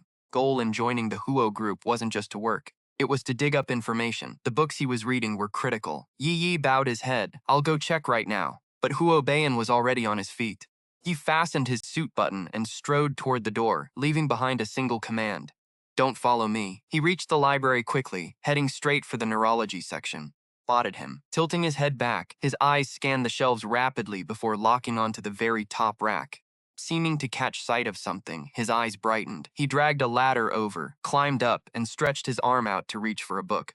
He was wearing an oversized hoodie and tight jeans today. The movement caused his hoodie to slide up, revealing the clean, long lines of his legs. From Huo Beiyan's angle, the legs looked slender and straight, the denim wrapping around the firm, rounded curve of his hips. Above that was a flash of fair waist. Huo Beiyan paused, slowly pulling his gaze back, but that patch of skin felt seared into his mind. Thought struck him. His waist was so narrow he could probably wrap a hand right around it. Su Nange didn't even notice him. After grabbing the book, flipped through it casually, his eyes widening. This was exactly the book he needed. In his excitement, he forgot he was still on the ladder and stepped toward the nearby seat. He missed his footing entirely and began to fall, helpless. Is it? I'm done for. Just as the thought crossed Xu Nange's mind, he landed in a warm, solid pair of arms. Only then did he realize Beiyan had caught him. They were pressed incredibly close. The man's aggressive, masculine scent of vanilla swirled around him. His large hand was cupped firmly under his backside. Searing heat of his palm burned through the thin denim. Xu Nangje's heart skipped a beat, a wave of embarrassment washing over him, though he knew it wasn't intentional. Just a coincidence. Xu Nange scrambled to the floor, heart racing. Mr. Huo, thank you, he whispered. His cheeks flushed a suspicious shade of red. Beiyan froze, instinctively looking at his own empty palms. The girl felt so light and soft. That sensation left him suddenly parched. For a man who had dominated the business world for years, he felt uncharacteristically flustered. He lowered his eyes, his lashes fluttering. Forced himself to say, "Don't mention it." The air felt heavy. Xu Nangge cleared his throat. "I just remembered something I need to do at the R&D department. I'll head out first." Fine. Getting permission, Xu Nangge hid the book he'd just found in an obscure corner, terrified someone else might borrow it. Then he hurried out of the library, his face still burning by the time he reached the elevator. Xunong grabbed a quick bite and returned to the R&D group. The moment he walked in, he felt the chill. His colleagues, who used to be friendly, acted as if they didn't even see him. Xu Nangge was confused, assuming they just weren't close yet. That afternoon, he headed back to the library, but Zhang Chao blocked his path. He whispered, "Don't go this afternoon." "Why?" Xu Nang asked, baffled. "Didn't you say that as long as the work is done, I could leave?" Zhang Chao looked around, and sure enough, he saw his colleagues casting dirty looks their way. He was losing patience, too. Sternly, "Sure, after finishing your work. But that task I gave you last week, did you actually finish it?" "I did. I knew it was hard and you wouldn't solve it right away, so you really should stay here and—" "Wait, what did you say?" Shocked, Zhang Chao stared at him, stunned. Xu Nangye said calmly, "I said I finished it last Friday and emailed it to you." Zhang Chao swallowed hard. That wasn't a blank email? "Xu Nang!" Zhang Chao suddenly realized what happened and bolted to his desk. He checked his inbox and saw the file attachment. He still couldn't believe it, his hands shaking as he opened the document. New energy research wasn't like software coding. It required not just computer simulations, but real-world lab testing. The task assigned to him had been finished by Xu Nangge last Friday. That's why he'd been in the lab all morning helping Zhang Yingqiao and hadn't checked his email until now. Zhang Chao couldn't wait to read it. As he dove into the document on his screen, he became completely absorbed. The core technical applications were complex. Some of it took him a long time to grasp. Seeing his silence, Xu Nang turned toward the elevator for the level 60 archives. It arrived. As he stepped inside, a group of team members joined him. The R&D department and the lab occupied different floors, each with their own urgent tasks. Beep. The elevator alarm blared over capacity. Someone snapped, "Xu Nangge, get off," their tone thick with irritation. Xu Nang froze and looked up. "I wasn't the last one on." The man scoffed. "Maybe, but work follows a pecking order here."